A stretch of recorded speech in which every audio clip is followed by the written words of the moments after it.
वासुदेवाय। ओम नमो भगवते वासुदेवाय। ओम नमो भगवते वासुदेवाय। ओम नमो भगवते वासुदेवाय। ओम नमो भगवते वासुदेवाय।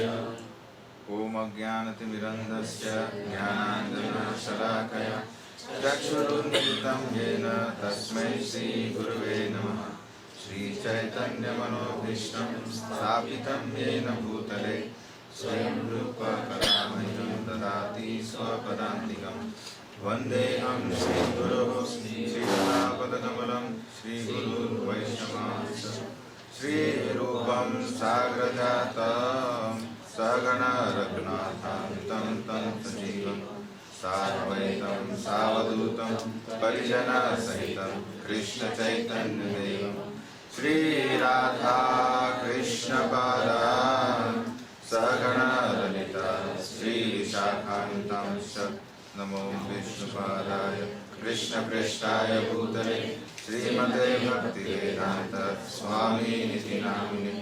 नमस्ते सारस्वती देवे गौरवाणी प्रचारिणे निर्विशेष शून्यवादी पाश्चात्यदेशतारिणे। हे कृष्ण करुणा सिंधु दीनबंधु जगत्पते गोपेश गोपिकाकान्त राधाकान्त नमोस्तुते। तप्त कांचन गौरांगी राधे वृंदावनेश्वरी ऋषभानुसुते देवी प्रणमामि हरिप्रिये। वाञ्छाकल्पतरुभ्यश्च कृपा सिन्धुभ्यैव च पतितानां पावनेभ्यो वैष्णवेभ्यो नमो नमः। श्रीकृष्ण चैतन्य प्रभु नित्यानंद श्री अद्वैत गदाधर शिवासदि गौरभक्तवृन्द। हरे कृष्णा कृष्णा कृष्णा हरे हरे हरे राम राम राम हरे हरे।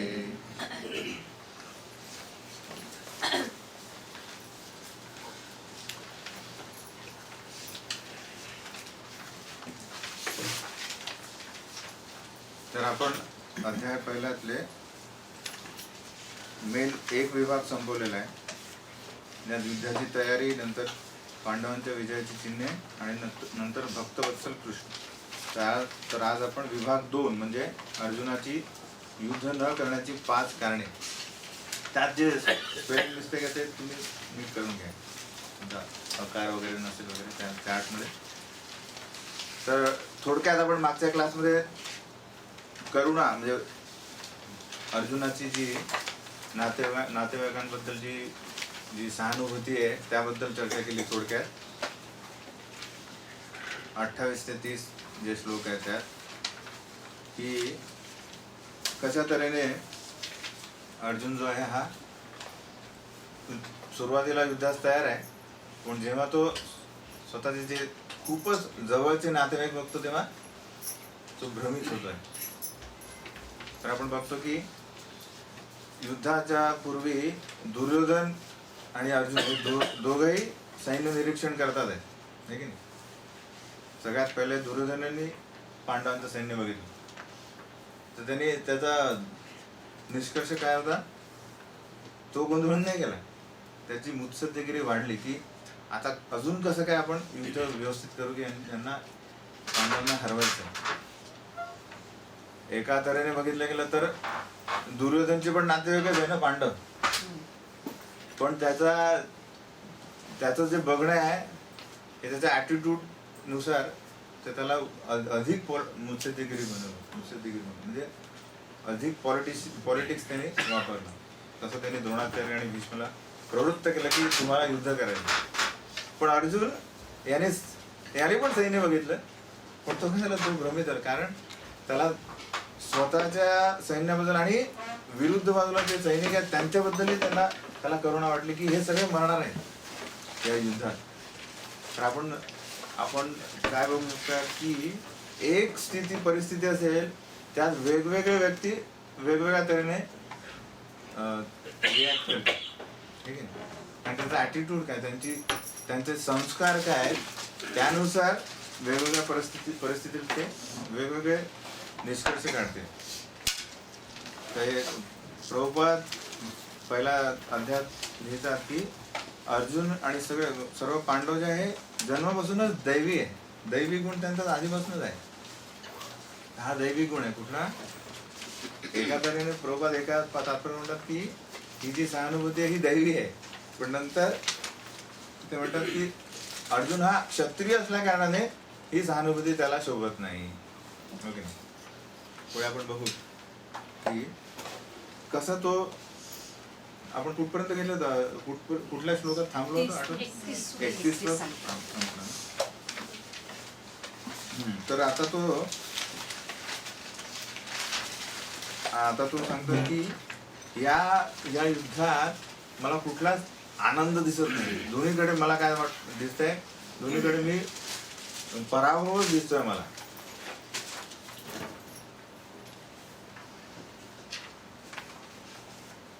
तर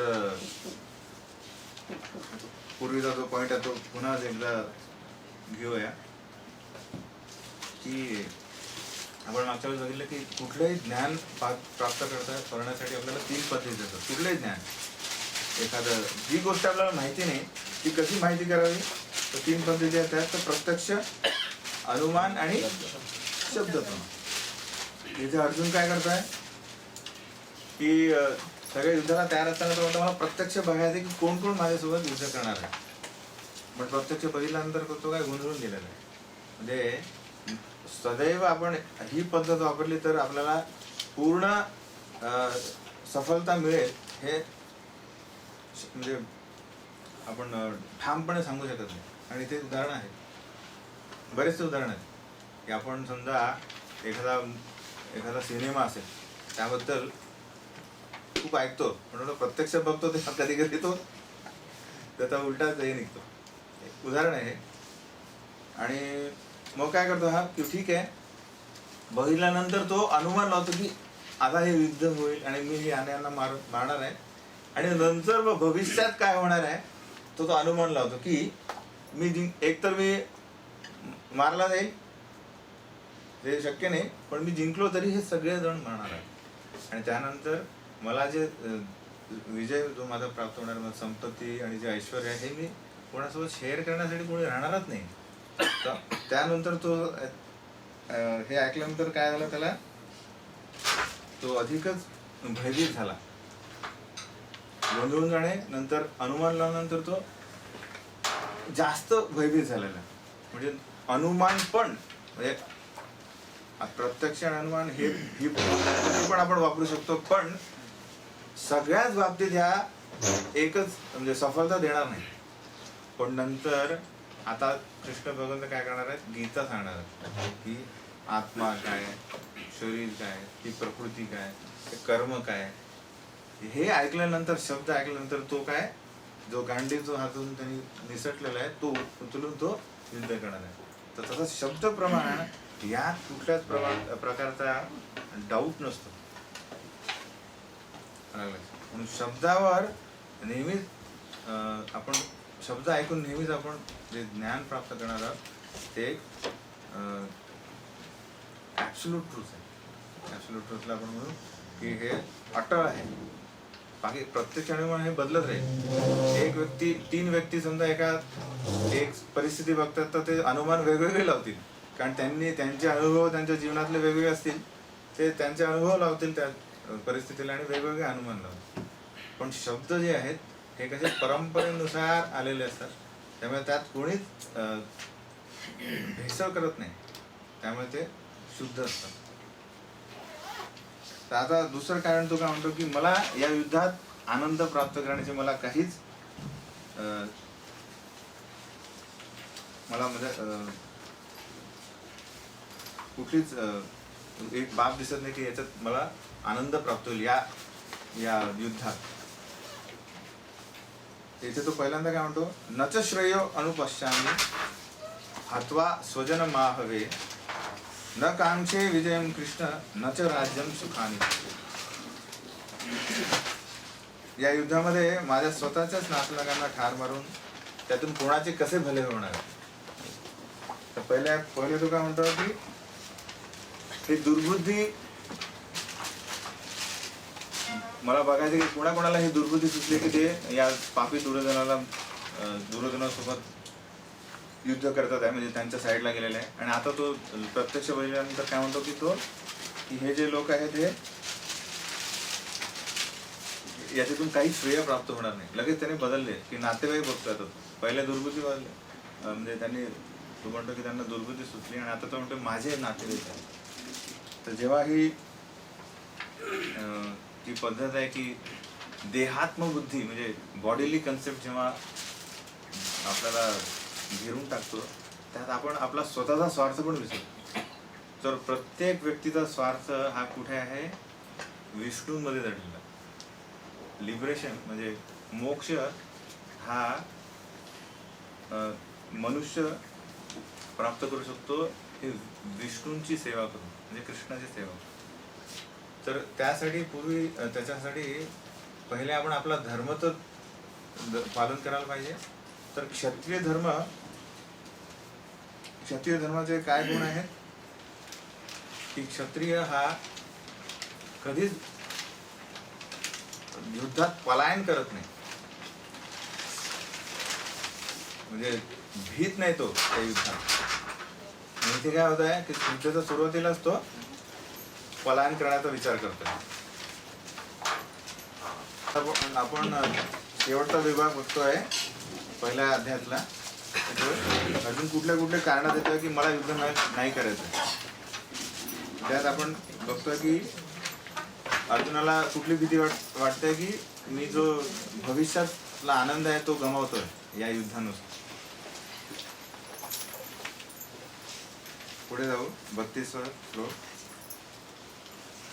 किं नो राजेन गोविंद किं भोगैर्जीवितेन वा येषाम् अर्थे कांक्षितं नो राज्यं भोगा सुखानि च त इमे अवस्थिता युद्धे प्राणां त्यक्त्वा धनानि च आचार्यः पितरा पुत्रास् तथैव च पितामहः मातुला श्वशुरा पौत्रा शाल्याः सम्बन्धिनस्तथा एतान् हन्तुमिच्छामि घ्नतोऽपि मधुसूदन अपि त्रैलोक्यराजस्य हेतो किं नु मही कृते निहत्य घातराष्ट्राणां का प्रीतिः सा जनार्दन.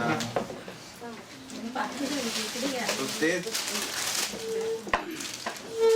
त्याला उच्चारण गोविंद म्हणून उच्चारण होतं की हे राज्य हे सगळं वैभव आहे किंवा जो स्वर्गलोकातला हे जो जे वैभव आहे ते पण मला सुख देणार नाही. या युद्धात समजा या युद्धानंतर जे ऐश्वर्य मिळणार आहे ते भलेही स्वर्गापेक्षा जास्त असेल तर ते मला सुख देणार नाही. त्याचे गोविंद म्हणून तो भगवंतांना संबोधतो. तर गोविंदचा अर्थ काय आहे? गो म्हणजे पहिले गो म्हणजे गाय गायींना संस्कृत म्हणतात गो, आणि दुसरा अर्थ आहे इंद्रिय. इथे आपण बघतो की भौतिकवादी व्यक्तींची धोरणं काय असतात. आज आपण शिकणार की भौतिकवादी जे लोक आहेत त्यांची मेन धोरणं काय असतात, कारण ते देहात्मबुद्धी असतात की त्यांचं सगळा निष्कर्ष कुठे येतो की मला सुख मिळालं पाहिजे, शरीर आणि मी. तर पहिला त्यांचं धोरण काय असतं की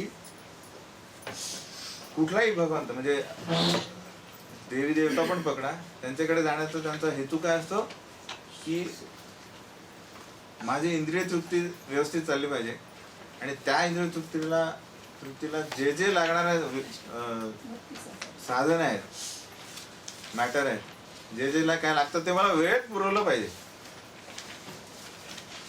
लागली समजा दिवाळी म्हणजे प्रमोशन किंवा परीक्षेत पास होणे, जे काय घेणे, त्यासाठी भौतिकवादी लोक जे आहेत ते देवता किंवा कृष्णाकडे अप्रोच जातात. पण इथे जे गोविंद याचा अर्थ काय आहे की गोविंद म्हणजे कृष्णाला असं सांगणं की माझ्या इंद्रियांना तुम्ही आनंद प्रदान करा, पण आपल्या इंद्रियांनी भगवंतांच्या इंद्रियांना आनंद प्रदान करणे, त्याला म्हणतात गोविंद. कारण गायी ज्या वृंदावनातल्या आहे त्या कृष्णाला आनंद देतात. आलं लक्षात? त्यांचं अस्तित्व हे कृष्णाला आनंद देण्यासाठी. एकदा काय होतं की जेव्हा कृष्ण सकाळी सकाळी वनात जात असतात, तर यशोदामाई म्हणते की आज तू जोडे घालून जा, म्हणजे शूज घालून जा, कारण खूप काटे वगैरे असतात. तर तो कृष्ण म्हणतो की नाही, मी घालेल एकाच अटीवर की सगळ्या गायींना तुम्ही शूज द्या, कारण ते पण जातात. तर त्यात वाद होतो कृष्ण आणि यशोदामाईमध्ये की पण त्यांच्याकडे किती 9 लाख गायी असतात. तर 9 लाख म्हणजे 36 लाख जोडे कुठून आणणार. मग त्या वादामध्ये हे वाद चालू असताना गायी काय करतात, कारण गायींचा म्हणजे वृंदावनामध्ये प्रत्येक व्यक्तीचा एकच हेतू काय असतो की कृष्णाला कसं आनंद प्राप्त करणे, आनंद देणे. तर गायी स्वतः जाऊन पूर्ण वनातले सगळे जे काटे आणि दगड वगैरे असतात ते चुरा करून एकदम पावडर सारख्या करतात. म्हणून आपण जातो कुठे पण जाऊ, वृंदावनमध्ये व्रज जी धूळ आहे ती कशी आहे, एकदम पावडर प्रमाणे आहे. का? कारण बघा गायीसारखे जे प्राणी आहेत ते पण, आणि आपण विचारतो कृष्णाच्या प्रत्येक गोष्टीत गो काय आहे. जसं कृष्णाच्या धामाला काय म्हणतो, गोलोक वृंदा. आणि जो पर्वत आहे तिथे गायी चरतात त्यालाही गोवर्धन नाव दिलं, गोवर्धन. त्यामुळे हे गायी कृष्णाला खूप प्रिय आहे. तर त्याचप्रमाणे आपण जेव्हा कृष्णाच्या इंद्रियांना आनंद देण्याचा प्रयत्न करतो, त्याच प्रमाणात आपल्याला आनंद मिळतो. ये यथा माम प्रपद्यन्ते. भगवंत म्हणतात की मी पार्शल नाही आहे. मी जेवढा तुम्ही माझ्यासाठी काही कराल तेवढंच मी तुम्हाला, त्याच प्रमाणात मी तुम्हाला आनंद देईन. अलग. तर इथे भौतिकवादी म्हणजे हा अर्जुन जो आहे भौतिकवादी बनतोय, की म्हणतो की तुम्हाला समजायला हवं की मला कशात आनंद आहे, या युद्धात मला आनंद नाही, त्यामुळे मला तुम्ही युद्ध करायला प्रवृत्त करू नका. एक प्रश्न येतो की मग आपल्या जे इंद्रिय आहे यांनी आपण कृष्णाला कसं प्रसन्न करू शकतो, ओके नाही, साधारण प्रश्न येईल. तो भागवतम मध्ये सांगितलं आहे की एक अंबरीश महाराज आणि दुर्वासुनी यांचा जो एपिसोड होतो, त्यात एक श्लोक येतो, सवई मन कृष्ण पदार विंदयो, की आपलं जे मन आहे हे कृष्णाच्या चरणी ध्यान करणे, यात आपण मन व्यस्त केलं पाहिजे.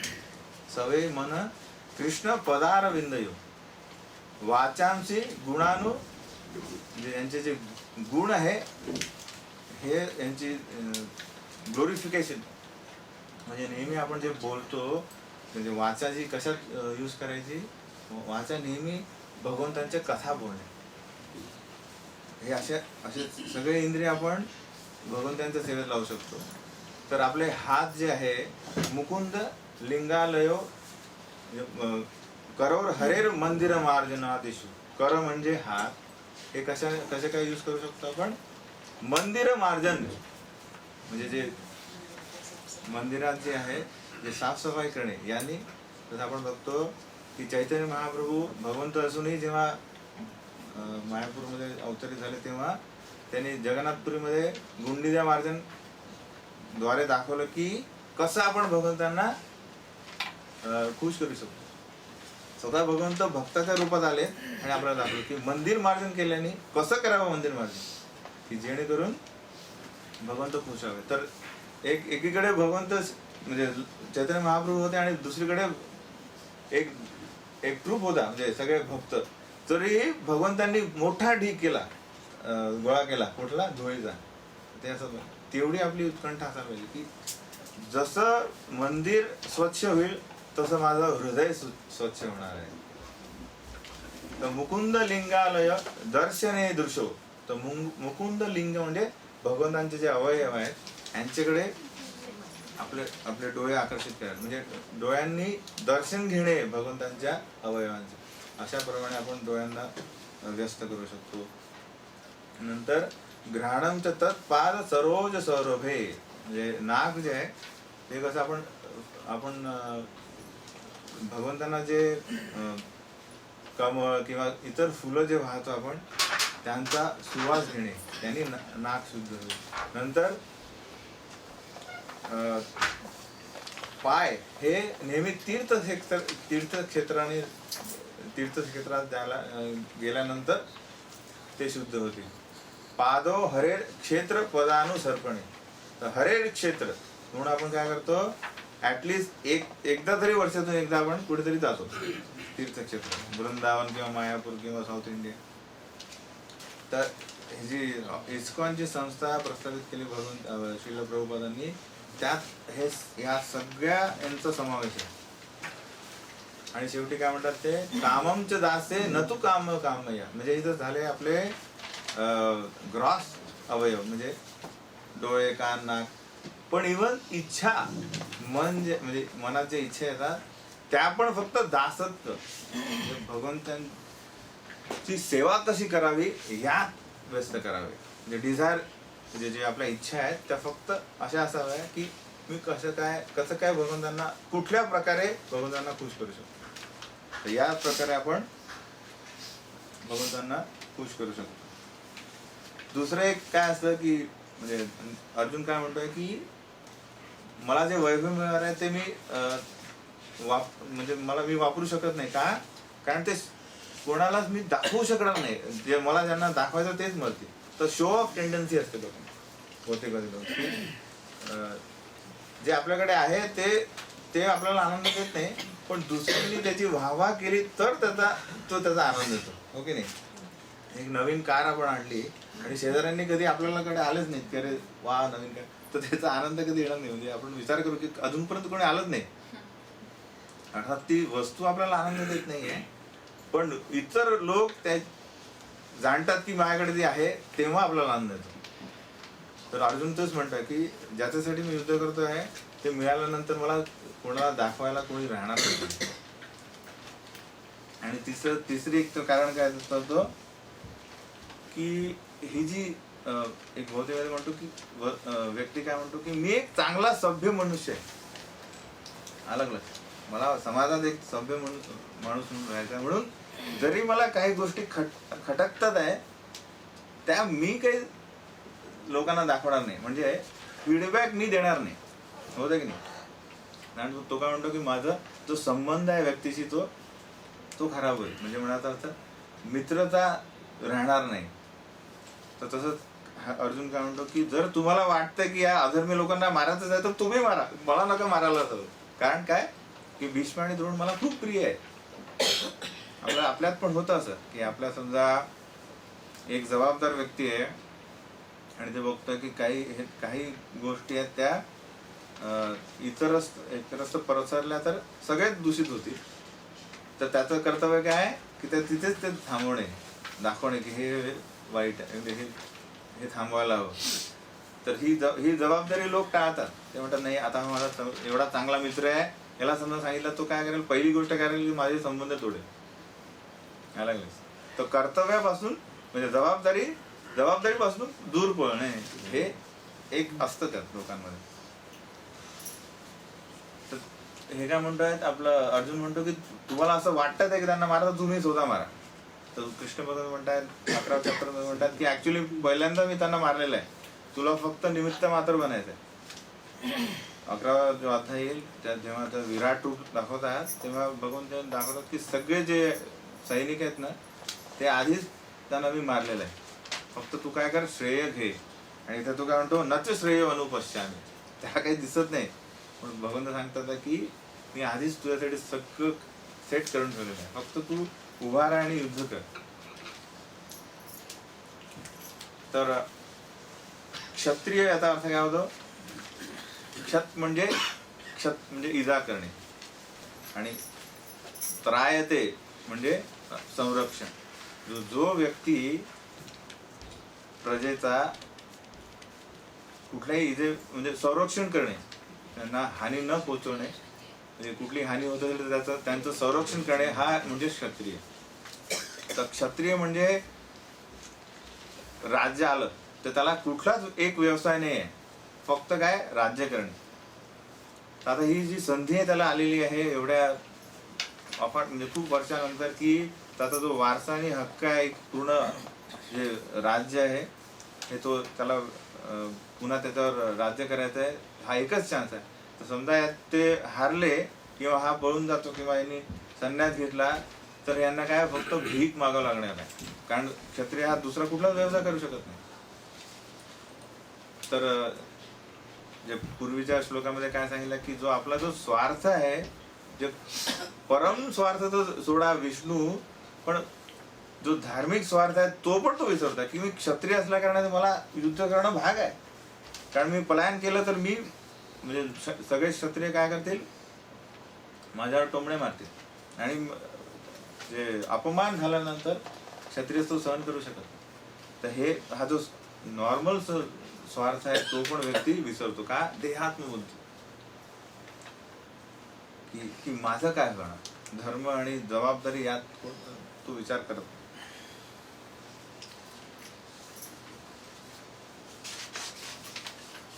तिसरं येतं तर पुढे जाऊ आपण. प्रभुपाद तात्पर्यात म्हणतात की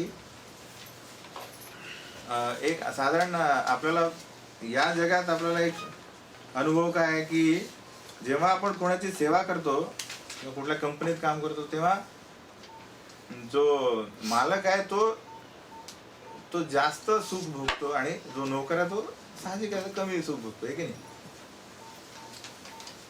पण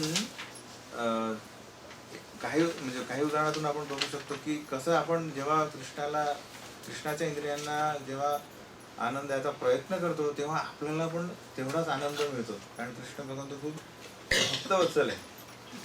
उदाहरण घ्या की जर एखादा व्यक्ती हा एखाद्या मालकाचं सगळ्या गोष्टी ऐकतो तर त्याला त्या मालकाच्या बाकी सगळ्या ज्या गोष्टींचा उपभोग घ्यायची परवानगी त्याला मिळते. उदाहरणार्थ एक समजा खूप धनवान व्यक्ती AC कारमध्ये चालला आहे तर त्याला काय, आपण हे उदाहरण पूर्वी पण घेतलं होतं की त्याने फक्त त्याचा मालकाचं ऐकलं की मला आज रेसकोरला जायचं आहे तर तो फक्त चालवेल तर तिथे त्याला म्युझिक, AC आणि तो सॉफ्ट कुशन सगळे त्याला उपभोगता येतात. पण फक्त त्याने एकच गोष्ट केली की नाही आपण एक काम करू तिकडे समुद्रावर फिरून येऊ असं म्हटल्यावर काय होईल, त्याला तिथं ताबडतोब काढण्यात येईल. तसंच शास्त्रानुसार आपण सगळे वागायला सुरुवात केली तर आपोआप आपल्याला काही वेगळे कष्ट न करता आनंदी होता येतं. उदाहरण हे खूप सोपं आहे आणि बरेचसे व्यक्ती जे आपण भागवतामध्ये बघतो हे काय करतात तेच करतात. उदाहरणार्थ अर्जुन घ्या की अर्जुन हे जेव्हा युद्ध चालू होतं तेव्हा तो क्षत्रिय असल्या कारणाने एक व्रत घेतोय, पुढचा विचार करत नाहीये. जसं जेव्हा जयद्रथ हा जयद्रथ आणि इतर सगळे अभिमन्यूचा वध करतात तेव्हा तो काय म्हणतो अर्जुन की उद्या सकाळी जेव्हा युद्ध चालू होईल तेव्हा जयद्रथ हा सूर्यास्त बघणार नाही, जर असं झालं नाही तर मी अग्नीत प्रवेश करेल. तर कृष्ण हे काय बोलतो, म्हणजे तुला माहित आहे का बॅकग्राऊंड जयद्रथ कोण आहे वगैरे, की कोण विचार तर करायचा तरी घेतला. म्हणजे भक्त जेव्हा व्रत घेतो तेव्हा भगवंतांनाच काळजी येत होती की आता मला ते पालन करावं लागेल. तर महाभारतात असे वर्णन आहे की अर्जुन हे बोलून झोपला पण कृष्ण विचार करतो की आता याला कसं वाचवायचं, काय करायचं. कारण कृष्ण भगवंत असले तरी त्यांना जो रस टाकायचा आहे कुठला आहे, भक्तांची सेवा करण्यात. त्यामुळे योगमाया पण त्यांना हे आठवण करून देत नाही की तुम्ही भगवंत आहात, तुम्हाला काळजी करायची काही गरज नाही. समजा विचार करा भगवंतांना माहितच आहे अरे सगळं मी काय जे काय मला जे वाटेल ते मी करतो, त्यांना रस मिळत नाही काही, म्हणजे भगवंत तो रस टाकतो. मग अर्जुनाला कृष्ण सांगतात की जा, असं आहे की त्याचं जे जयद्रथचे जे पिता आहे त्यांनी अशी घोर तपस्या केलेली आहे की त्यांना एक वर मिळाला की जो कोणी जयद्रथचं जे शिर आहे ते जमिनीवर पडण्यास कारण असेल त्याचं जे मस्तक आहे हे फुटेल आणि तो मरण पावेल. त्यानुसार कृष्ण सांगतात की जेव्हा तू बाण मारशील तेव्हा असं कर की तो जो त्याचं जे मस्त काय ते डायरेक्ट हिमालयात जो त्याचे पिता जे तपस्या करतात त्याच्या मांडीवर पडेल. त्यानुसार ते दोघांचा वध होईल. हे सगळे कृष्णाला भक्त वत्सल असण्या कारणाने सगळं करावं. तर हे आपण बघतो की फक्त आपल्याला करायचं काय की हळूहळू आपल्या ज्या इच्छा आहेत की माझं काय सेवा आहे, बरोबर, जे सेपरेट जे आपले अजेंडाज आहेत, इच्छा आहेत, त्या हळूहळू कृष्णाकडे डायव्हर्ट करायचं. ओके नाही. प्रभुपाद नेहमी म्हणतात की भक्त बनण्यासाठी तुम्हाला काही सोडायची गरज नाही. सगळं जे करतो आपण तेच करायचं. फक्त काय करायचं, भगवंतांना सेंटर बनायचं, केंद्रबिंदू भगवंत. त्यामुळे आपल्याला ज्या स्थितीत आहे आपण स्थानिक स्थितीत आपण संतुष्ट राहू. हे गीता ऐकून मग आपले जे अर्जुन जो आहे सगळं येथे सांगतोय तो की इथे तो गांडीव खाली ठेवतोय, पण जेव्हा शब्दाने त्याचे जे शुद्धीकरण होत आहे नंतर तो काय म्हणतो, करिष्ये वचनं तव, आता तुम्ही जे काय म्हणाल ते मी करेन. ते झाला गीतेचा जो गीता ऐकल्यानंतर तो फायनल जो परिणाम झाला तो व्यक्तीवर.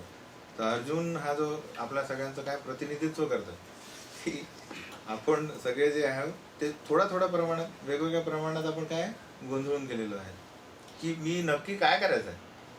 तर गीता ही सगळ्या टप्प्याटप्प्याने आपल्याला सांगते की तुमचा स्तर कुठला आहे, त्या स्तरापासून तुम्ही ज्ञान प्राप्त करू शकता. पण अंतिम तुम्हाला भक्ती करणे आवश्यक. भक्तीशिवाय गंतव्य नाही आहे. भक्ती करूनच तुम्ही या भौतिक जगातून आध्यात्मिक जगात जाऊ शकता. तर हे भगवंत ऋषिकेश असल्या कारणाने अर्जुनाला मुद्दाम गोंधळात टाकतात. का? कारण भावी पिढीला काय हे ज्ञान मिळेल, आपण हे वाचू. समजा असं झालं नसतं, कारण भगवंत काय म्हणतात की योगो नष्ट परंपरा, जी परंपरा ही जी काही काळानंतर काय स्थगित झाली होती ती आता मला पुन्हा प्रस्थापित करायची. त्यासाठी मी तुला फक्त एक निमित्त मात्र बनवलं. आपण असं समजता कारण नाही की अर्जुन सारखा व्यक्ती जो आपण म्हणजे असतं की नाही की आता भौतिक जगात काय होतं की एखादा समजा खेळाडू असेल, तो खूप चांगला खेळतोय, नंतर त्याचा काही फॉर्म नसेल तर नंतर तो एकदमच बाजूला जातो. म्हणजे आपल्या मनात पण चाललं जातं की तर तसा हा व्यक्ती नाही आहे की आता फॉर्म नाही आहे म्हणून त्याने सगळं सोडून दिलं. हा कृष्णाने त्याला केलेला आहे. अर्जुनच आहे, त्याने कधीच माघार घेतली नाही युद्धातून. आपण हे मागच्या वेळेस उदाहरण बघितलं कुठलं की आपले जे अनुभव असतात ते आपण प्रत्येक परिस्थितीत लावतात. जसं एक मागे आपण म्हटलं होतं की ते तुम्हाला समजलं नाही याच्यासाठी पुन्हा सांगतो की एका टीव्हीवर एक शो आहे की प्रत्येक कार्यक्रम मध्ये म्हणजे दर शुक्रवारी, तर प्रत्येक शुक्रवारी एक डॉक्टर येतो. तो एक स्पेशलिस्ट आहे वेगवेगळा. तो कॅन्सर स्पेशलिस्ट आहे. तर तो व्यक्ती काय विचारतो, त्याला कॅन्सर संबंधित सगळे प्रश्न विचारतो. हा रोग काय आहे, त्याचे औषध काय, त्याचे सिम्पटम्स काय वगैरे वगैरे. दुसऱ्या शुक्रवारी दुसरा येतो. तर जर समजा शुक्रवारी बघणारा मनुष्य समजा बघेल की अरे हा व्यक्ती इतके प्रश्न विचारतो प्रत्येक रोगाबद्दल, मला असं वाटतं की त्याला एवढे सगळे रोग आहे. तेच आपल्या सर्वांसाठी तो शो आहे की असे जर रोग आले तर काय करावं वगैरे. तसंच आपण बघितलं पाहिजे की अर्जुनाबद्दल आपली कुठलीच अशी प्रतिमा एकच ठेवावी की अर्जुन हा एक योद्धा आणि भक्त आहे. तो कधीच गोंधळून जाऊ शकत नाही. फक्त कृष्णाच्या इच्छेनुसार हे होत. असं बरेच भागवतामध्ये झालेलं आहे की भगवंत बघतात आणि ते भक्ताला विशिष्ट परिस्थितीत टाकतात. का? कारण त्याचा उद्देश असतो काहीतरी. जसं उदाहरण काय तर परीक्षित महाराज हे जास्त वृद्ध नव्हते, पण फक्त एका छोट्याशा कारणासाठी त्यांना एकदम 7 दिवसात मृत्यू होईल असा शाप मिळतो. का? कारण श्रीमद भागवतम त्यांच्या थ्रू मिळालं. आपण जाणून घ्यायला पाहिजे. आता पुढचं कारण देतो तो की त्याला या युद्धात त्याला असं वाटतं की आपण यांचा जो वध करतोय त्याने आपल्याला मला पाप लागेल. तर पाप कृत्यांची भीती. तर 36 ते 38 हे 2 श्लोकात तो म्हणतो की कशा प्रकारे आपल्याला पाप लागेल. पापमेवाश्रयेत् अस्मान् हत्वैताना ततायिना तस्मान् नरहा वयं हन्तु धातराष्ट्रान् स बान्धवान् स्वजनं हि कथं हत्वा सुखिनः स्याम माधव. स्वजनम, आता सगळे स्वजनम झाले. कसा तो पलटिकाचा बघा. तो काय म्हणतो, तो त्यांना आतताई म्हणतोय, या आतताई आक्रमकांना. म्हणजे तो एक तऱ्हेने म्हणतोय की त्याला माहिती आहे की हे सगळे लोक आहेत, त्यांनी पुरेपूर प्रयत्न केले आम्हाला मारण्याचे, पण तरी यांना जर ठार मारले तर मला पाप लागेल. कधी कधी आपल्याला थोडं ज्ञान असतं, ते आपण घेऊन पूर्ण, म्हणजे जेव्हा समोरचा व्यक्ती, जो ज्ञानी व्यक्ती आहे, तो सांगतो की असं असं करायचं, पण आपल्याला अर्ध ज्ञान असतं, ते आपण त्याच्यानुसार आपण आपले धागेदोर ओढत असतो की नाही मी हे ऐकलंय, पण ते पूर्णपणे ऐकलं नसतं. तर तसं तो करतात की त्याला थोडं धार्मिक ज्ञान आहे, पण कसं कृष्ण म्हणतात की परधर्म काय तो ऐक. तर कुठल्या प्रकारचे आतताई असतात, हा एक हे पण येईल आपल्याला, प्रश्न पण आहे.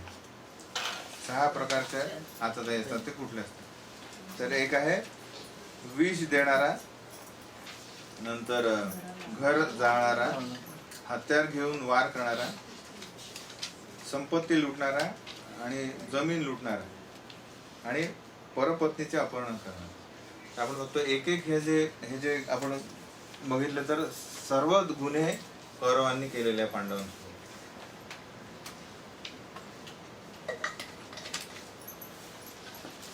आणि धर्मशास्त्र काय म्हणतं, धर्मशास्त्र म्हणतो की यातला एकही गुन्हा कोणी केला असेल तर त्याला त्वरित फासा लटकवलं पाहिजे. का? कारण ह्या सगळ्या, हे जे सगळे गुन्हे आहेत हे काय आहेत, एका व्यक्तीला त्याचा जो मोक्ष प्राप्त करण्याचा जी संधी आहे ती त्याला खंडित केलेली आहे त्याने. तर पाप हे कसं आहे की जे आपण कार्य करतो त्याचा आपल्याला रिॲक्शन मिळते तेवढीच. तर त्याला अशाच प्रकारे मरणे पुढच्या जन्मात भाग आहे.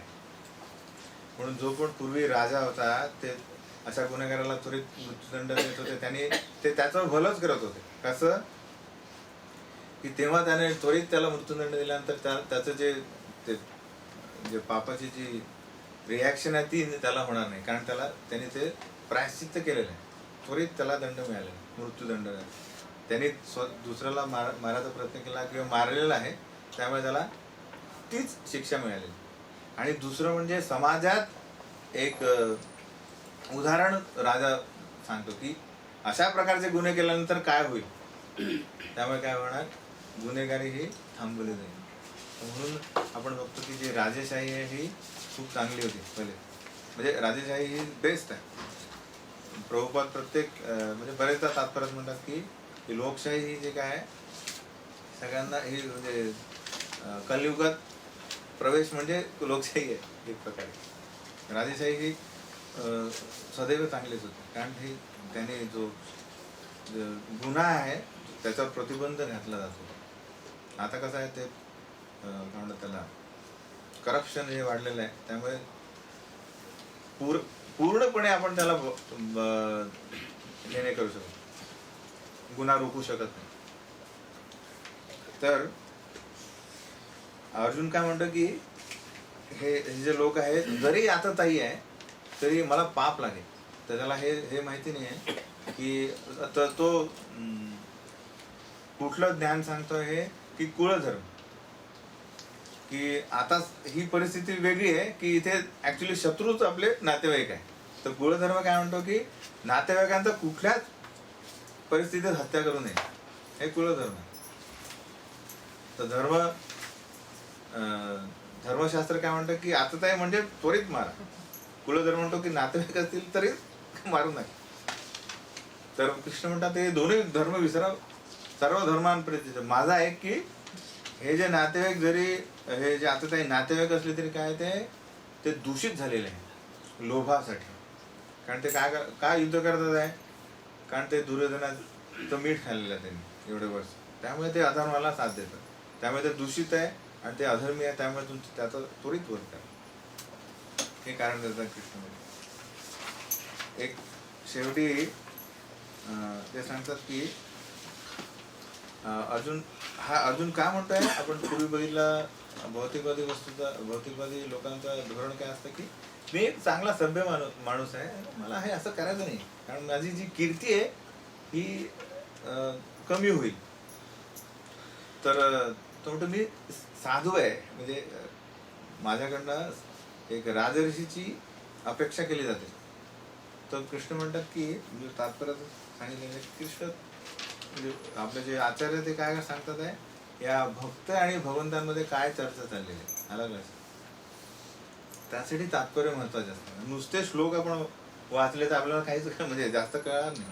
त्यामुळे आचार्य आपल्याला सांगतात काय होतं की कृष्ण म्हणतात की अजूनही लोकशाही असतानाही लोक रामराज्यात राहण्यास खूप उत्सुक आहे.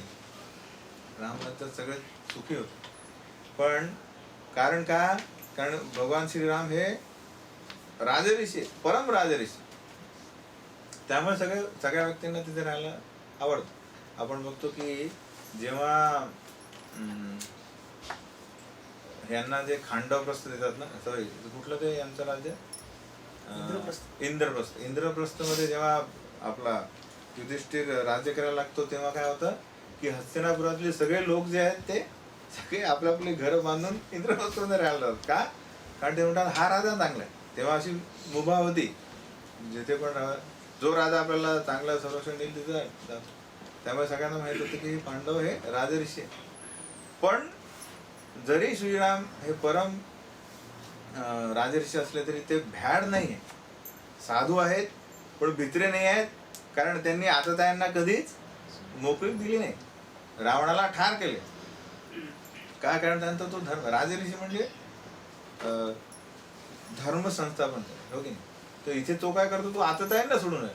म्हणजे तू कृष्ण म्हणतात की तुझं कसं आहे की समजा एखादा पोलीस बघतोय की एक कैदी खूप तू त्रास होतो, त्याला दगड फोडायला लागतात आणि जळकी पोळी खातोय आणि त्या भाजीत तेल नाही हे की नाही, अरे तुला खूप त्रास होता, असं करता तुला सोडतो मी, असं केलं काय होईल, तो गुन्हेगार पुन्हा समाजात थैमान मारेल, म्हणजे तो अजून गुन्हे करेल.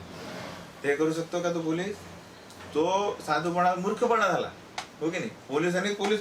पोलिसाचं काम केलं पाहिजे हे की नाही. इथे आहे का कोणी पोलीस? हेच आहे आपले कदम साहेब, बरोबर. तर हा धर्म म्हणजे जो आपली देहात्म बुद्धी काय आहे, ही आपला स्वार्थच विसरतो आपण, म्हणजे आपलं धर्म म्हणजे आपलं कार्य जबाबदारी विसरतो. तर अर्जुनाला कृष्ण सांगतात की तू राजऋषी हा साधू असावा, पण भ्याड नव्हे, मित्र नव्हे. युद्ध करणे हा तुझा अनिवार्य आहे, तुला युद्ध. शेवटी एक विश्वनाथ चक्रवर्ती ठाकूर जे आपले रसिकाचार्य आहे, जे रस बघतात, ते म्हणतात की अर्जुन म्हणताय शेवटची ओळ काय, स्वजनम ही कथम हत्वा, म्हणजे स्वजनम यांची मला हत्या करणारा लावताय तुम्ही कृष्ण. सुखीना श्याम माधवा, तुम्ही सदैव जे आहे आनंदात असतात ओके. ते म्हणतात की तुम्ही वृंदावनात जे आहे नेहमी लीला करतात आहे, गोपी आहे, गोप आहेत आनंदात, आणि इथे मला कुठे आलेले तुम्ही, जा तिकडे मला युद्धाला म्हणजे हत्या करायला लावताय. हा एक रस की स्वजनम ही कथम हत्वा, तिथे तुम्ही स्वजनांसोबत लीला करताय आणि मला स्वजनांची हत्या करायला लावतात, कारण हे साक्षरच आहे ना. त्यामुळे दोघांमध्ये हा संवाद चाललेला. तर अशा प्रकारे तो तिसरं उदाहरण काय होतं की पापकृत्यांची भीती आहे त्याला, की तो काय म्हणतो की या कृत्यामुळे होईल काय की या भले मला राज्य मिळालं तरी मी मरणार आहे, हे काय अफाट काय करता मला हे राज्य भोगायला मिळणार नाही. तर मी जो माझा मोक्ष आहे, आणि पापकृत्य काय करतात, तुम्हाला नरकात जावं लागेल, पुन्हा मग जन्म घ्या. तर मोक्ष जे आहे तो तो दूर जाईल. तर जो माझ्या थोड्याशा ज्या सुखासाठी मी माझा जो मोक्ष आहे तो कशाला याच्यात टाक, प्रश्नात टाक, असं तो म्हणतो. पण हे पापच नाही आहे हे कृष्ण सांगतात. आता चौथा काय म्हणतो तो, वंश परंपरेचा नाश होईल. या युद्धामुळे काय होईल, वंश परंपरेचा नाश. 39 ते 43 श्लोक हे तो सांगतो. आपण पहिल्यांदा सगळे श्लोक बोलून घेऊ, नंतर आपण चर्चा करू. यद्यपेतेन पश्यन्ति लोभोपहत चेतसा कुलक्षयकृतं दोषं मित्रदोषे च पातकं कथं न गेयमस्माभिः पापात् अस्मान् निवर्तितुं कुलक्षयकृतं दोषं प्रपश्यद्भिर्जनार्दनः. कुलक्षये प्रणश्यन्ति कुलधर्मा सनातनः धर्मे नश्ये कुलं कृष्णम् अधर्मो अभिभवत्युतः. अधर्माभिभवात् कृष्ण प्रदुष्यन्ति कुलस्त्रियः स्त्रीषु दुष्टासु वार्ष्णेय जायते वर्णसङ्करः. सङ्करो नरकायैव कुलघ्नानां कुलस्य च पतन्ति पितरो येषां लुप्तपिण्डोदग्रया. दौशेरेते कुलघ्नानां वर्णसङ्करकारके उत्साद्यन्ते जातिधर्मा कुलधर्माश्च शाश्वतः. उत्सन्न कुलधर्माणां मनुष्याणां जनार्दनः नरके नियतं वासो भवति अति अनुशुश्रूमः. हे बघ, तर इथे तो म्हणतोय हे जे लोक आहेत, तुम्ही म्हणता की लोभी आहे, पण आपण तर नाही लोभी, हो की नाही. तसं आपण एका समजा लोकलमध्ये प्रवास करताय आणि एक व्यक्ती विनाकारण आपल्याशी भांडण करताय, विनाकारण, तर आपण तरी जाणतो की याला काही कारण नाही भांडण्याचं, तर आपण तरी ते भांडण टाळू शकतो की नाही. ह्या व्यक्ती घरून भांडून येतात आणि मग लोकलमध्ये कोणी म्हटलं त्याच्यावर मग तो सगळा राग करतो. तर आपल्याला असं तरी माहिती आहे की अरे काही खास कारण नाही की तुझी सुटकेस मला लागली, तर त्याच्यानुसार मारामारी करणे काही हे नाही, हो की नाही. तर तसंच ते काय म्हणता की हे सगळे लोभी आहेत पण आपण लोभी नाही, हो की नाही. की आपण आपला जो स्टेटस आहे ते कमी नाही करत. जसं एक म्हण आहे की मूर्खांशी बोलल्याने काय होतं, दोन गोष्टी, की मूर्ख काय करतो, आपल्याला त्याच्या लेवलमध्ये आणतो आणि त्याच्या अनुभवाने आपल्याला मारतो. कारण त्याला त्या गोष्टीबद्दल ज्ञान नाही आहे आणि तुम्ही त्याला समजवताय, तर आपल्याला तो त्याच्या लेवलमध्ये खेचतो, कारण त्याचं ज्ञान सांगतो की नाही ही परिस्थिती अशी आहे, आणि त्याचे जे अनुभव आहेत त्यांनी आपल्याला मारण करतो. तसंच प्रत्येक व्यक्तीने बघितलं पाहिजे की हे जे कुठली गोष्ट करतो त्याचा आपल्याला नंतर काही उपयोग आहे का. जसं भांडण आहे, जसं समजा कधी कधी आपण सगळे लोक म्हणजे सगळे व्यक्ती एका तऱ्हेने वागतो म्हणून आपण पण वागतो. जसं कोणी सिग्नल तोडला, सिग्नल तोडून जाताना तुम्हाला ठोस मारून गेलं तर तो जातो आणि तुम्ही ओरडत असता, पण तुमचा आवाज ऐकायला तो ते नाहीच आहे, काही तुमचा तमाशा. पण याचा अर्थ आपण हे बघत नाही की ज्या व्यक्तीला आपण रागवतोय तो व्यक्ती आहे का तिथे, हो की नाही. नाही तर त्याचा तो उपयोग नाही आहे. पण तो जो राग असतो तो इतका आपल्याला घेरून टाकतो की आपली जी बुद्धी भ्रष्ट होते, हो की नाही. उपयोग काय होईल की तो तिथे असेल आणि त्याला आपण जाब विचारू की का मारला तो नक्का, असं काय, आणि त्याला मग त्याचा उपयोग होईल काय, तो व्यक्ती निघून गेलाय आणि तिथून ओरडत आहे तुम्ही. तसा एक तो अर्जुन हे देतं की लोभ त्यांना आहे, आपण लोभी व्हायचं काही कारण नाही. आणि तर कुळ काय आणि त्याचं परंपरा काय हे आपल्याला माहिती करणं जरूर खूप माहिती हवं. की आता वर्णाश्रम धर्म काय आहे? वर्णाश्रम धर्म हा असा कृष्णाने आयोजित केला किंवा नमूद केलेला आहे की त्यात हळूहळू प्रगतीसाठी, सर्वांच्या प्रगतीसाठी धार्मिक कार्य त्यांनी नमूद केलेली आहे. प्रत्येक संसारात म्हणजे कुटुंबात कुठल्या प्रकारची म्हणजे जन्मापासून मृत्यूपर्यंत सगळी धार्मिक कार्य केलेली आहे की जेणेकरून काय होईल की सर्व व्यक्ती जे आहेत ते वेद फॉलो करतील, वेदांना अनुसरून जीवन जगतील. त्यामुळे काय होईल, त्यांचं ही प्रगती होऊन ते मोक्ष प्राप्तीसाठी लायक होते. यासाठी वर्णाश्रम धर्म केला. तर यात मुख्य जबाबदार व्यक्ती कोण आहे? तो सगळ्यात ज्येष्ठ आहे, वरिष्ठ आहे, हो की नाही? कारण त्यांनी त्याच्या लहानपणापासून बघितला की कुटुंबात काय काय गोष्टी होतात आहे, हो की नाही? की संक्रांत आली की हे होतं, संक्रांती आला तर आपण संक्रांत म्हणतो किंवा बऱ्याच गोष्टी. तर तो जे नवीन युवक आहेत, म्हणजे लहान मुलं आहेत, त्यांना तो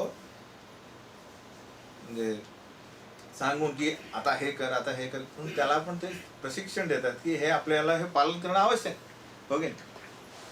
जर ते नसतील तर नवीन युवक काय करतील, मग अधर्माला जातील, कारण धर्म सांगणारा कोणी नाहीच आहे, हो की नाही? हा काय सांगतोय की आपण या ज्येष्ठ व्यक्तींचा, वरिष्ठांचा वध केल्यानंतर काय होईल, ते बाकी व्यक्ती जे लहान आहेत ते अधर्मात भाग घेतील आणि त्याला आपण कारणीभूत होऊ, कारण आपण त्यांचा वध केला. तर तो टप्प्याटप्प्याने सांगेल की नंतर काय होईल. पहिले काय म्हटलेलं, ज्येष्ठ यांचा वध केल्यानंतर पहिली गोष्ट काय होईल की जे त्यांच्यावर जे अवलंबून आहेत ते काय करतील, म्हणजे ऑटोमॅटिक अधर्मात जातील, कारण त्यांना नंतर सांगणारा कोणी नाहीच आहे. सध्या समजा आत्ता समजा की एखादी प्रथा आहे, समजा मला एखादं आठवत आहे की पूर्वी आपण दिवाळीत काय करतो, सकाळी उठून राम मंदिरात जातो वगैरे, की नाही? आंघोळ करून सकाळी 5 वाजता अभ्यंग. आजकाल कोणी करतं की माहित नाही मला, करत आहे.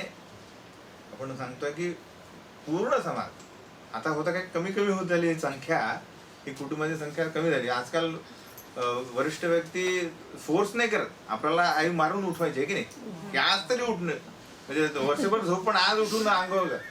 पण आजकालचे लोक म्हणजे जे युवक ऐकतील नाही की काय होणार आहे, त्यांनी काय होईल. आजकाल असं होत आहे. तर हळूहळू ही जी काय प्रथा आहे, कारण जरी हे व्यक्ती म्हणजे कारण काय, हे पाश्चात्य जी संस्कृती आहे याला आपण आपसात करतो, आपण काय म्हणतो त्याला एक्सेप्ट करतोय, आत्मसात करतोय. त्यामुळे काय होतं, ऑटोमॅटिक आपली जी श्रद्धा आहे जी धार्मिक कार्यांबद्दल ती काय होते, आपोआप ती ढासळत आहे, कमी होते. त्यामुळे भले या व्यक्तींना म्हणजे आपण तुम्हाला म्हणत नाही, जे पण व्यक्ती ज्यांच्याकडे हे होत नाही आहे ते व्यक्ती जरी शाबूत असतील तरी ते त्या श्रद्धा मेलेलीच आहे, हे की नाही? ज्या अर्थाने त्यांचे जे युवक आहेत ते या धार्मिक कार्य फॉलो करत नाही, त्याचा अर्थ काय की त्यांचं असणंही नाही नसण्यासारखंच आहे. वरिष्ठ म्हणजे काय, तो मारहाण म्हणजे फोर्सफुली त्यांना ते धार्मिक कार्य करायला लागत. ही ती परिस्थिती, तो अर्जुनाच्या परिस्थिती होती की तिथे धाक होत आहे की वरिष्ठांनी म्हणजे जे आहे ते करतीलच.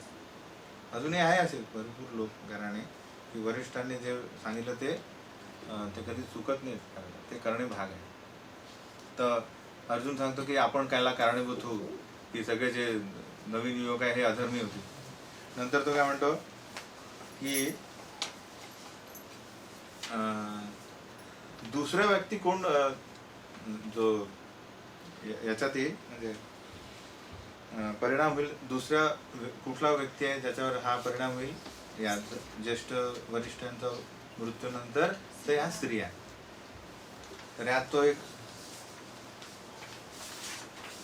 मेन सांगतो की स्त्रिया आणि जे लहान मुलं यात जास्त काही फरक नाही. प्रभुपाद म्हणतात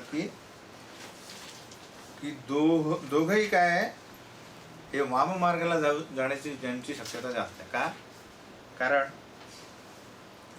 आपण अजूनही बघू शकतो की प्रलोभन समजा लहान मुलाला प्रलोभन दिलं, अरे हे काय तो हे काय चल माझ्यासोबत मी तुला आईस्क्रीम देतो, तो काही विचारकडे नाही काय काका ओळखीचा नाही आहे आईस्क्रीम देता त्याला, हे की नाही.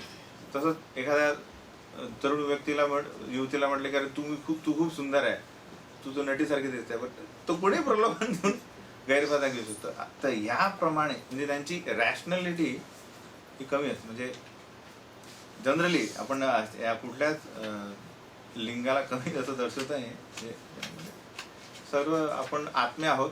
पुरुष स्त्री हे काय आपण ज्या परिस्थितीला होतं त्यानुसार आपण पुरुष आणि स्त्री हे जे शरीर धारण करतो, हे की नाही.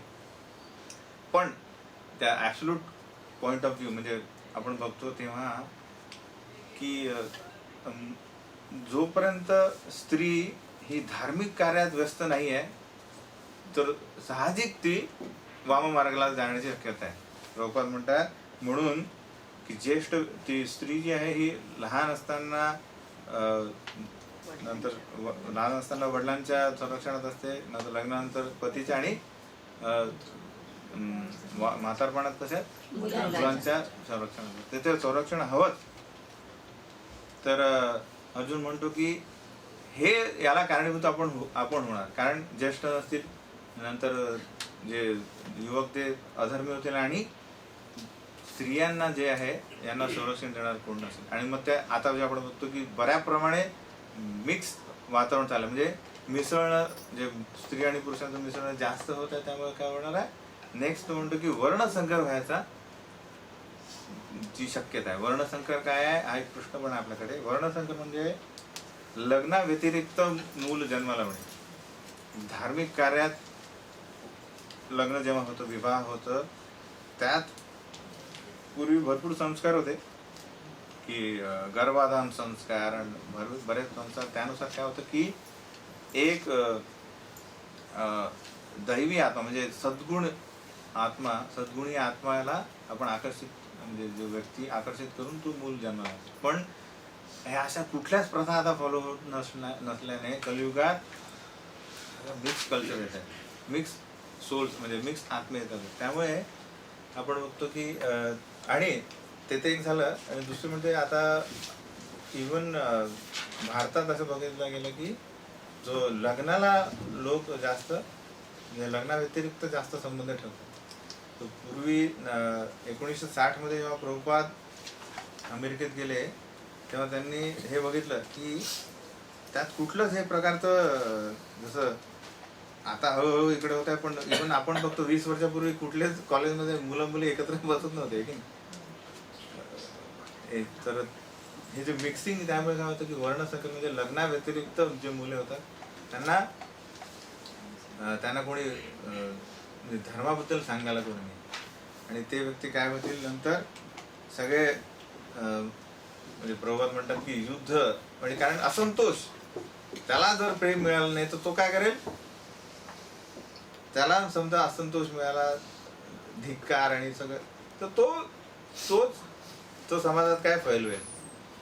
तर जो समाज आपण बघतोय तो पाश्चात्य देशात जो झालेली जी घटना की 1960 मध्ये जे युवक होते यांनी सगळ्या जे ज्येष्ठ व्यक्तींचा धिक्कार केला होता की त्यांनी म्हटलं होतं की ते सगळे हिप्पी झाले होते आणि ते म्हणले की 30 वर्षाच्या जास्त वयाचा माणूस जर त्याचं ऐकणे म्हणजे मूर्खपणा.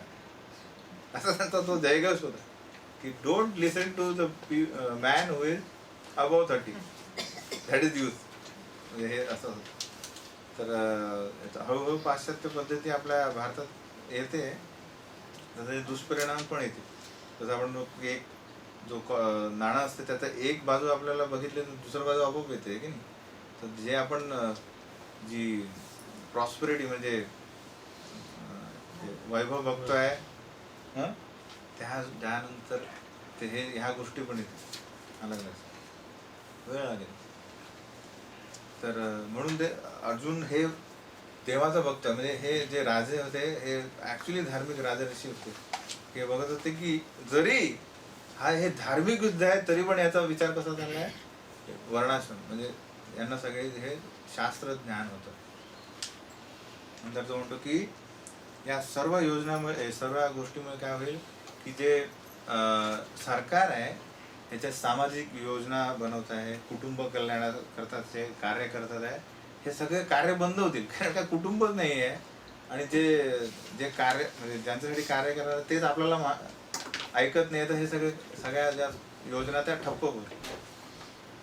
आणि या सगळ्याला कारणीभूत कोण होईल तर आपण होऊ.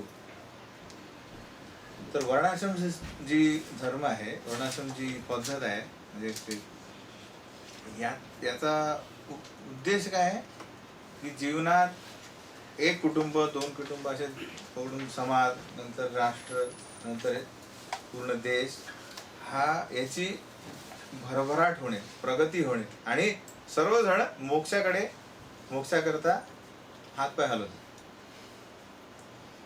तर सगळ्यांची जी कार्य नमूद केलेली होती पूर्वी अलग अलग, म्हणजे प्रत्येक जण आपल्या आपल्या कार्याशी निष्ठा बाळगत असल्यामुळे सगळीकडे शांतता होती. पण आता कसं झालेलं आहे, लोकशाही आणि सगळं समान, त्यामुळे काय झालंय जी असंतोष सगळीकडे पसरला. तर म्हणून कलियुगात वर्णाश्रम पुन्हा प्रस्थापित करणे हे खूप कठीण काम आहे. तरी प्रभुपादांनी आपल्या पुढील कार्यामध्ये त्यांच्या शिष्यांना एक कार्य दिलेलं आहे की वर्णाश्रम प्रस्थापित करायचं. बरेचसे त्यांनी जे प्रोजेक्ट दिले त्यात एक आहे वर्णाश्रम, की पूर्ण जगाला सांगा की कसे आपण वर्णाश्रमात राहून सुखी होऊ शकतो. तो एक आपल्याला प्रोजेक्ट आहे इस्कॉनकडे पुढे, कशी एक आपल्याला मॉडेल तयार करायचं आहे.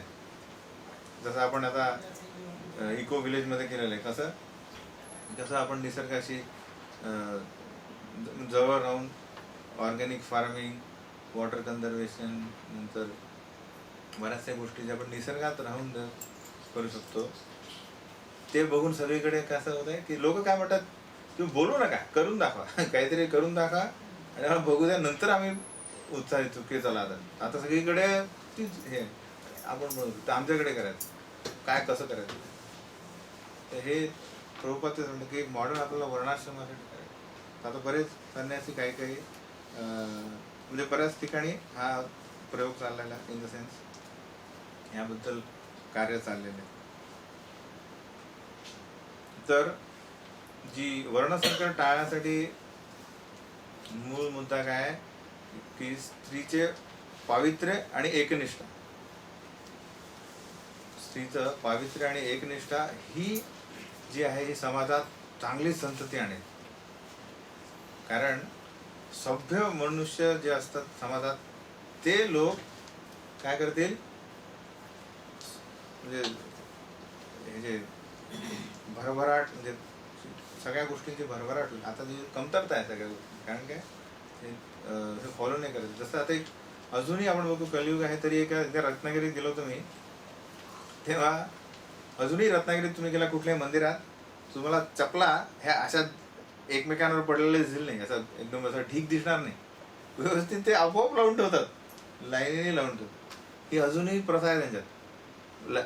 कुठले लग्न कार्य असो की एखादी मंदिरात चाललो असेल की कुठला वाढदिवस असो, बाहेर चपला ठेवणे म्हणजे तुम्ही अंधारात गेले तरी तुम्हाला चपला आपल्या दिसतील, की म्हणजे एक खूण असेल एका लाईनीने, ती संपल्यावर तो त्याच्यावरती नाही ठेवणार, दुसरी लाईन चालू करेल. की साधारणतः लहानपणापासून शिकवलं जातं अलग. हे खूप हे संस्कार आहेत. त्यासाठी ज्येष्ठ व्यक्ती जेवढा जबाबदार असेल तेवढा तो त्या कुटुंबावर प्रभाव पाडू शकतो. तर जेवढे आपण मुभा देऊ आपल्या ज्या मुलांना, की तेवढ्या प्रमाणात ते काय होतील, ते फारतील आणि धार्मिक कार्यापासून दूर होतील. तर पहिली गोष्ट काय की भक्त असल्या कारणाने स्वतः सर्व नियम साधना ही जी तत्परतेने केली, व्यवस्थित केली, तर काय होईल, आपली मुले काय होतील, आपोआप पुस्तक, अरे हे आपले बाबा किंवा आई नुसतं बोलत नाही, स्वतःही पण करतात. ओके, की रे 16 माळा झाला का तुझ्या, म्हणजे तुमच्या किती झाला, अरे म्हटलं ओके नाही, तर आपण बोलू शकणार नाही त्यांना. तर संस्कार जे आहेत यासाठी महत्वाची गोष्ट आहे की पालक हे व्यवस्थित वागणे आवश्यक. तर आपण एक आपल्याकडे पुढे हा एक प्रश्न येईल की कसं आपल्या मुलांना भक्त बनवायचं. कारण आपण दुसऱ्यांना बनवतोय भक्त, पण आपल्या घरात व्यक्ती टी व्ही म्हणजे त्यांना आकर्षण नाही आहे भक्तीमध्ये. ते कसं आणू शकतो आपण? आपलं आकर्षण दाखव की मी भक्ती करून सुखी आहे आणि तू हे सगळं करून रडतोय. तर फोर्सफुली न करता प्रभूजी, पण असं लहान मुलांना आपण जेव्हा त्यांना भक्तीमध्ये आणण्यासाठी प्रयत्न करतो तेव्हा त्यांना फोर्स करणं म्हणजे कितपत योग्य आहे? चॅन्टिंग करायला लावणं किंवा फोर्स इन द सेन्स म्हणजे त्या मुद्द्यावर येणार तुम्ही फोर्सफुली तुम्ही कुठली गोष्ट जास्त काळ टिकू शकत नाही.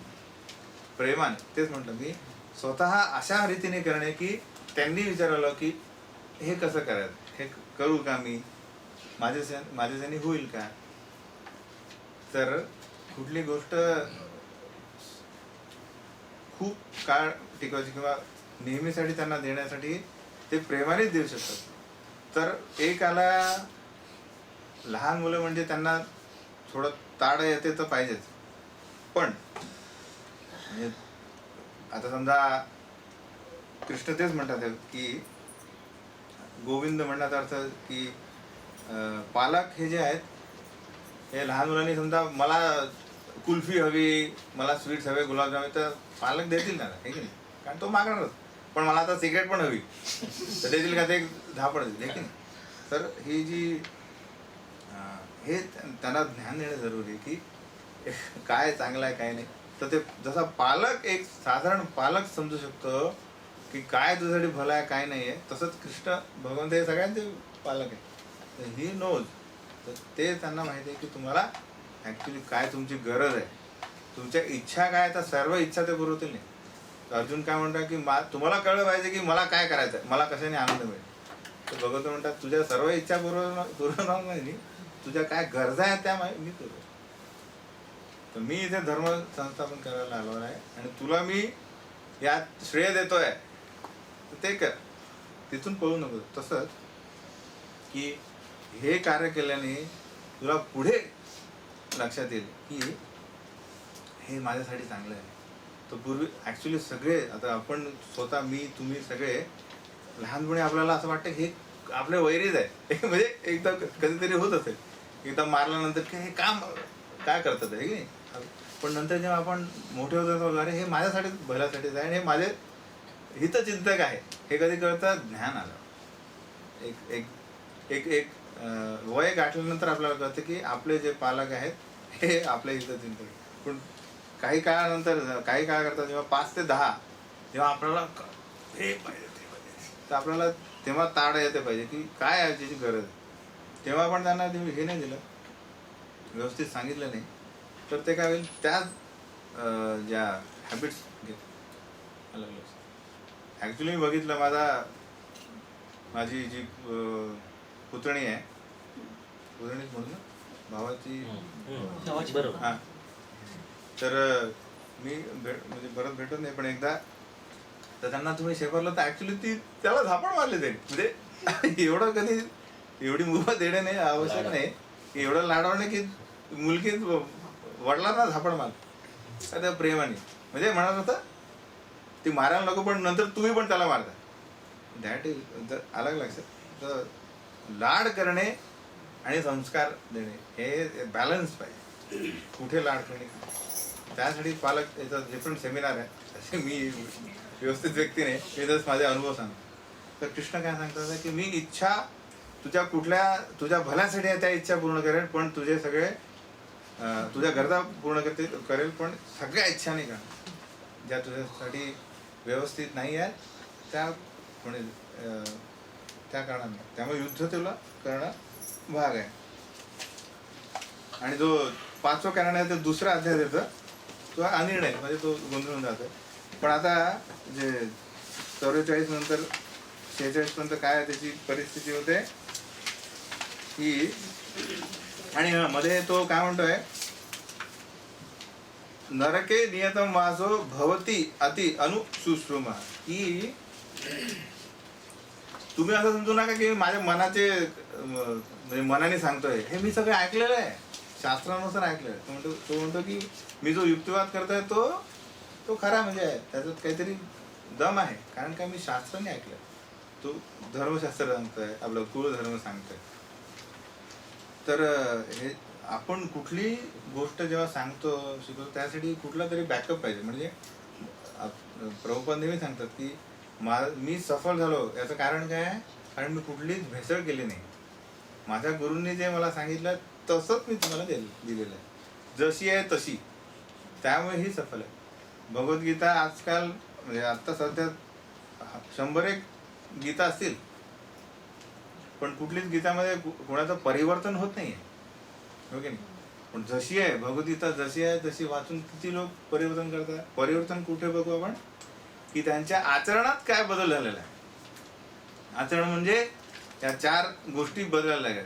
मांसाहार थांबवलेला आहे, नंतर आपलं काय म्हणतात त्याला, व्यभिचार, आणि मेन म्हणजे जुगार खेळणे आणि मद्यपान, इंटॉक्सिकेशन, ह्या गोष्टी थांबल्या आहेत. कारण ह्या सगळ्या कुठल्या देहात्म बुद्धीसाठी ह्या गोष्टी सोडणं खूप कठीण आहे. आपण देहात्म बुद्धीवर जास्त हे काय भार का देतोय, कारण हे आपण जे आरोला आहे ते सोडून हे खूप आपण म्हणजे मजल मारलेली आहे. आपण आलं की खूप पुढे आलेलो आपण.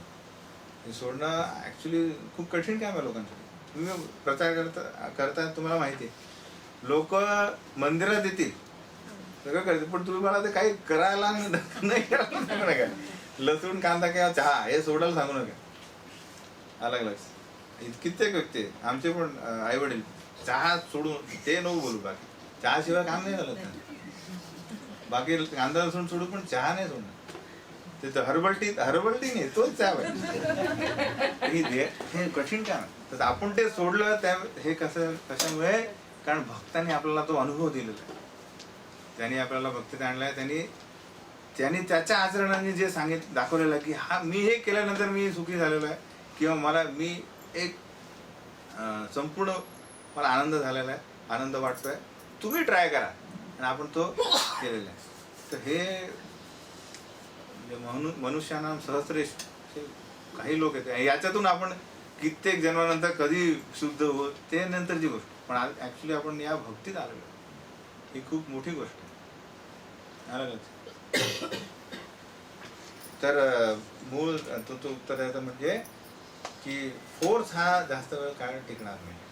प्रेम, पण फोर्स हा हवा काही बाबतीत, की जो दुसऱ्या रस्त्याला नाही जाणार. पण या भक्तीत आणणे हे तर तुम्हाला प्रेमाने आणता येईल.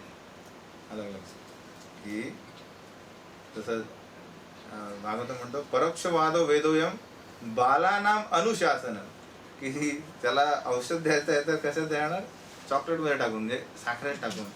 अरे ते कडू घेणार नाही, अरे पण साखर आहे, तर साखरेद्वारे त्याला पहिले साखर लागते, नंतर कडू लागतं. बाला कसला करणार, त्याला ते समजत नाही की या साखरेत ऍक्च्युली काय टाकलेलं आहे. जीवन मिक्सर कधी घेतलाय कोणी, जीवन मिक्सर? आमचं जेव्हा पूर्वी पोट दुखायचं तेव्हा एक जीवन मिक्सर अति कडू आहे, ते कधीच पिऊ शकत नाही, पण ते साखरेत टाकून दिलं तर आपण घेतो. पण त्याने काय होतं, लगेच असं होतं, दुसऱ्या दिवशी पोट. तसंच बालानाम अनुशासन म्हणजे प्रलोभन. हे कर, जसं आपण म्हणतो ना, तू एक परीक्षेत पास झाला तर सायकल मिळेल, नाही तर नाही. तो त्या सायकलसाठी तरी तो अभ्यास करतो, ओके. तर आणि इतर जे भक्तांची मुलं आहेत त्यांच्यासोबत, आणि त्यांच्याकडे अपेक्षा करू शकत नाही आपण. लहान मुलांकडे जप करतो, एक माळा केली, एक हरे कृष्ण महामंत्र बदलू, जसं वय होईल तसं त्यांनी तो त्यात मिक्स झाला पाहिजे. असोसिएशन म्हणजे संघ हा आवश्यक.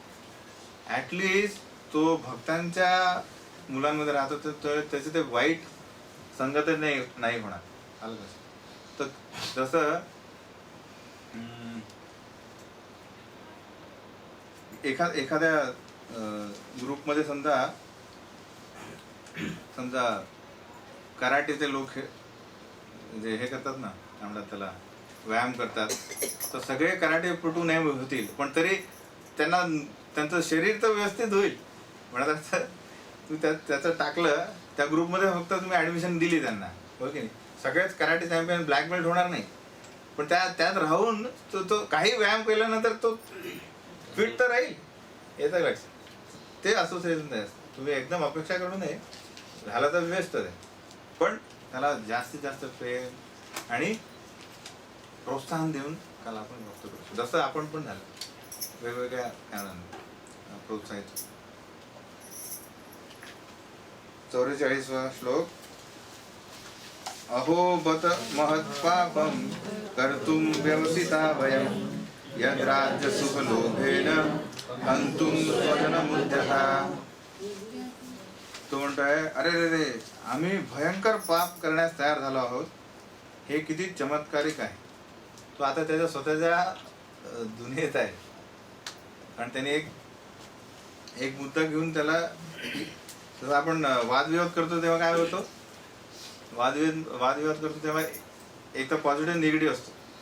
आपण कुठलंही घेतलं की त्यातच आपण उदाहरण पकडतो आहे की नाही, की हे कसं सिद्ध करायचं मला, भले ते आहे की नाही ते माहीत नाही. तसंच तो म्हणतो की आता मी घेतलंय ना, त्याला सगळे ते उदाहरण देतात, सगळे 5 कारणं दिली त्यांनी वेगवेगळी, सोडणार नाही तो. राज्य सुख भोगण्याच्या लोभाने उद्युक्त झाल्यामुळे आम्ही आमच्या नातलगांनाही मारण्यास तयार झालो आहोत. हे काय नवीन नाही आहे. क्षत्रिय घराण्यात किंवा राजघराण्यात ह्या गोष्टी भरपूर होत, की स्वार्थासाठी त्या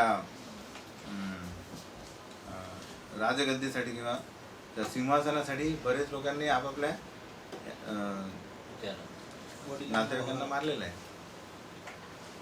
पण हा जो अर्जुन आहे हा भक्त आहे, त्यामुळे हा जो स्वप्नात पण विचार करू शकत नाही हा की असं मी करू शकतो, की तो म्हणजे हाईट झाली आहे की क्षत्रिय म्हणतो की मी नंतर सांगेल की भीक मागायला तयार आहे मी, पण मी हे करणं शक्य नाही. दुसऱ्या अध्यायात तो म्हणतो ही खूप मोठी गोष्ट आहे, स्वतःच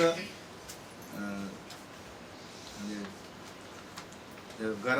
गरजा जो आहे, क्षत्रिय घराण्यात तो कसा राहणारा राजपुत्र तो भिकारी सारखा राहतो.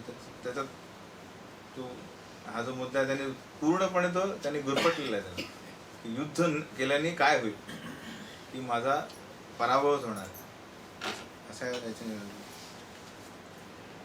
यदि माम प्रतीकारम अशस्त्रम शस्त्रपाणया धार्तराष्ट्रारण्यहन्यु तन्मे क्षेमतरम भवेत्.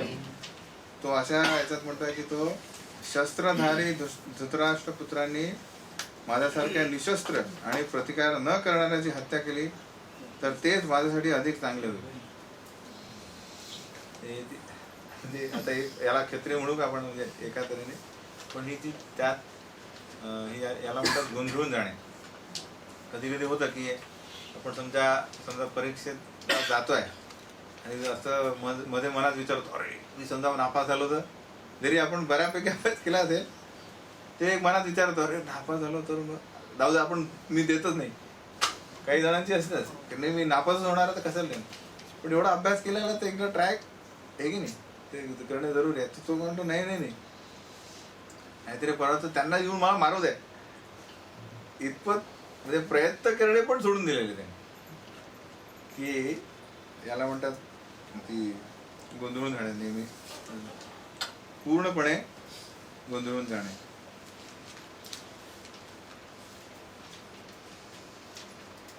अशा प्रकारे तो काय म्हणतो, म्हणजे संजय आता पुन्हा हस्तिनापूरमध्ये सांगतोय ही परिस्थिती, अजून युद्ध चालू झालं नाही, युद्धापूर्वीची ही परिस्थिती आहे. तो सांगतो की एवं उक्त्वा अर्जुनः रथोपस्थ उपाविशत् विसृज्य शस्त्रं चापं शोकसंविघ्नमानसा.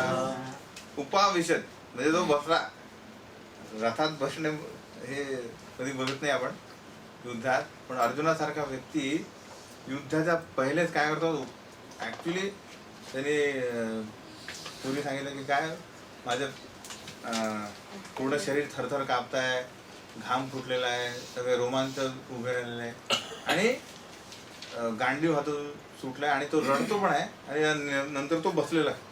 सगळे व्यक्ती बघतात की हे काय चाललंय काय, म्हणजे मग शब्द कानात पडतात त्याला. नंतर तो काय म्हणतो, नष्ट मोह स्मृती लब्धा, सगळा मोह माझा नष्ट झाला, आता मी करिष्ये वचनम. हे झालं एंड. तो शब्द कसा आपल्या जीवनात आपल्याला उच्च स्तरावर न्यायचा प्रयत्न करतो ते आपल्याला बघतो, ते आपल्याला दिसतंय की. पूर्वी आपल्याला असे ध्येय नव्हते की अरे आपण अजूनही गोलोकधाम म्हणतो की नाही, डायरेक्ट गोलोकधामला जायचं. आपण बघितलं गेलं तर पूर्वी आपली आकांक्षा काय होती की स्वर्ग प्राप्त, हे की नाही. जरी आपली ऐपत नसेल, म्हणजे काही पात्रता नसेल तरी स्वर्ग. जसं आपण म्हणतो, एक पु ल देशपांडेंचा एक वाक्य काय म्हणतात ते, की मेल्यावरही आम्ही लोकांना फसवत होतो, नरकात जाऊन कैलासाचा पत्ता देतो. व्यक्ती जीवनात काय करतो त्याचा काही नाही, पण तो गेला म्हणजे कैलासवासी. मी सगळे गुन्हे केले, काय पाप केले, आणि मला जे लोक मला विचारणार होते की पैसे कुठे आहे, तर कैलासात जा. आणि कैलासात तो नाहीच आहे, कारण आहे कुठे नरकात तो. तिथेही बसवतो आम्ही लोकांना. तर अशी परिस्थिती आहे. तर हा काय म्हणतो नंतर कुठे होतो आपण, तो बसलेला खाली, कोण, अर्जुन. आणि आता एक जे जे साख्य आहे ते आता हा जो संबंध हा बदलणार आहे. आता कृष्ण काय होणार आहे, म्हणजे आता पुढचा जो आपण अध्याय चालू करू पुढच्या वेळेस, त्यात अर्जुन काय म्हणतो की हे खूप झालं की मी आता, मला काहीच कळत नाही की मी काय करावं, की यांना मारू की त्यांना मला मारू देऊ. आता मला तुम्ही गायडन्स द्या. तर ते आपण नंतर बघू. तर आज आपण पुढे रिव्ह्यू घेऊ, म्हणजे आपण या एका अध्यायात आपण काय काय शिकलो, ते तुम्ही कितपत होमवर्क केलं, प्रश्नांचे उत्तरांचे मुद्दे काय काय लिहिले हे पण बघू. ठीक आहे. पहिला आणि एक एक जे आहेत ना प्रश्न, त्याचे तुम्हाला काय कितपत समजलं ते बघा. आपण प्रत्येक प्रश्नाच्या थोडक्यात उदाहरणाची एक हिंट दिलेली आहे, त्यानुसार तुम्ही तात्पर्य वाचणे आवश्यक आहे. या आपल्या या विभागात काय काय प्रश्न झाले होते की 36 पासून 31 पासून. युद्ध करण्यापूर्वी अर्जुन कुठल्या मोहजाळात पडला. मोहजाळ कुठलं होते, त्याला नातेवाईकांबद्दल सहानुभूती, करुणा आली, काय मोहजाळ आहे. तर त्यात तुम्ही सांगू शकता विस्तार करून. खऱ्या क्षत्रियाचा स्वभाव, कर्तव्य आणि रणांगणात मृत्यूनंतरचा पुढला जन्म याबद्दल वर्णन करा. तर खरा स्वभाव काय असतो याचा क्षत्रियाचा, क्षत्रिय क्षत्रायते, तो क्षत्रिय म्हणजे राज्यकारभार आला, प्रजेचं संरक्षण करणे हे क्षत्रियाचा स्वभाव. तो कधीच दुकान टाकून बसणार नाही, उद्योग करणार किंवा कोणाची चाकरी करणार नाही, ओके नाही. पण तो काय करेल, फक्त राज्य करणे हा त्याचा उदरनिर्वाहाचा एकच व्यवसाय. आणि कर्तव्य काय त्याचं, युद्धात एक तर जिंकणे किंवा मरणे, पलायन नाही. पुढे 17व्या अध्यायात क्षत्रियाची कार्य येतात, त्यात याला युद्धच्या अपलायनम हा एक मुद्दा येतात. आणि राजा जरी साधू वृत्तीचा असू शकतो तरी तो कधीच भ्याड नसतो. म्हणजे आता काही कारणास्तव समजा 2 राज्यांमध्ये युद्ध होणं अटळ आहे, पण राजा म्हणतो की अरे यात समजा माझ्याकडे सैन्य कमी आहे, तर ठीक आहे, माझी मुलगी या राजाशी लग्न करतो, नंतर आम्ही मैत्री करतो. त्यामुळे काय होईल, दोन्ही राज्ये मित्र होतील, म्हणजे मारहाणी टाळले. तर याला काय म्हणतात, याचं पॉलिटिक्स वापरू शकतात राजे, पण भिवून असं नाही की ठीक आहे कमी सैन्य ठीक आहे या आणि जे खंडणी घेऊन जा, असं कधी खरा क्षत्रिय करणार नाही. अलग लक्ष. नंतर गोविंद म्हणून काय समजलंय, ते कृष्ण हे गोविंद आहेत, हे केंद्रस्थान आहे इंद्रियांच्या आणि गायींच्या आनंदाने. 6 प्रकारचे आतताई हे पण दिलेले आहे. ते पण अर्जुनाने युद्ध न करण्याची काय कारणे दिलीत ती तुम्ही लिहू शकता की नातेवाईकांबद्दल सहानुभूती, करुणा दाखवणे, पाप प्रतिक्रियांची भीती आणि आनंदाचा म्हणजे आनंद गमावण्याची भीती. की आनंद नाही आहे मला, दोन्हीकडे काय दिसतो पराभव आहे. जरी मी जिंकलो तरी मला खरा आनंद मिळणार नाही. तर मी हे जे हिंट दिले आहे तुम्ही तसेच न लिहिता थोडं स्वतःबद्दल लिहिलंच नाही. आणि कुटुंबाचा नाश आणि शेवट म्हणजे गोंधळून जाणे की नक्की काय करायचं मला. अनिर्णय. वर्णसंकर म्हणजे काय आणि ते कसे तयार होते हे आपण जे चर्चा केली त्यातून तुम्ही हा तुमच्या भाषेतच लिहायचं. आम्ही अपेक्षित तेच आहे आमच्याकडनं की तुमच्याकडनं की तुम्हाला जे काय कळलं ते एक मुद्दा घेऊन तोच मुद्दा आपल्याला तुमच्या शब्दात लिहून काढ. जसा निबंध लिहितो आपण म्हणतो ना यावर लिहा निबंध, तर सगळे निबंध वेगवेगळे लिहितील हो की नाही. तसंच असं नाही प्रश्नाचे उत्तर तर मूळ मुद्दा घेऊनच लिहिणे. गाय लिहिलं तर गायीवर लिहिणे, घोड्यावर लिहिणं नाही हो की नाही. तसंच झालं. आणि वर्णाश्रमातील पारंपरिक जीवनाच्या पैलूचे महत्त्व स्पष्ट करणे हे 3-4 श्लोकात वेगवेगळे दिले. आता पिंडदान आपण हे चर्चा नाही केली. पिंडदान काय आहे. पिंडोदक क्रिया. तर पिंड उदक म्हणजे पिंड म्हणजे प्रसाद म्हणजे फूड आणि उदक म्हणजे पाणी. तर वर्णाश्रमात सकाम कर्मयोग. सकाम म्हणजे सकाम म्हणजे कामासहित काही इच्छा. कुठलीही व्यक्ती काही तपस्या करते किंवा काही पूजा वगैरे करते त्याचा काही लाभ होण्यासाठी जेव्हा करतो त्याला सकाम कार्य म्हणतात. तर हे जी पिंडोदक क्रिया आहे म्हणजे पूर्ण कर्मकांड हा सेक्शन काय काहीतरी प्राप्त करण्यासाठी आपण जे कार्य करतो त्याला कर्मकांड म्हणतात. तर त्यात ही जी पिंडोदक क्रिया ही अशी आहे की एका कुटुंबात बरेचसे जे पूर्वज असतील ते काय सगळे मोक्ष प्राप्त झाला असं नाही आहे. सगळे वेगवेगळ्या कर्मानुसार कुठेतरी असतील. काही खाली असतील, काही वरती असतील. काहींना म्हणजे खाली वरती इन द सेन्स की काही नरकात असतील, काही स्वर्गात असतील, काही वेगवेगळ्या लोकात जे 14 लोक आहेत त्यात असतील, किंवा काही आपल्या कर्मानुसार त्यांना शरीरही नसेल म्हणजे भूतावस्थेत असतील. तर एक कुल परंपरा या नात्याने जे अनुज आहेत यांच्याकडनं काय अपेक्षित आहे की त्यांना वेळोवेळी विष्णू प्रसाद देणे. तर इथे कर्मकांडातही जे जो पिंड जे असतं ते विष्णूला अर्पण भोग दाखवतात आणि ते आणि पाणी हे पूर्वजांना पोचतात. त्याने होतं काय की ते कुठल्याही अवस्थेत असतील तर त्यांचं शुद्धीकरण होतं आणि ते त्यांच्या मार्गात त्यांची प्रगती होते. याला त्यामुळे हे करणं भाग म्हणून आपण म्हणतो म्हणजे प्रत्येक व्यक्ती म्हणतो की मला मुलगा हवा का कारण ते कुळ चालत राहील आणि ते पिंडदान चालत राहील. हे कर्मकांड चालेल. पण प्रभुपाद म्हणतात की भक्ताला हे करणं म्हणजे आवश्यकच नाही आहे. म्हणजे असं काही केलंच पाहिजे असं नाही आहे.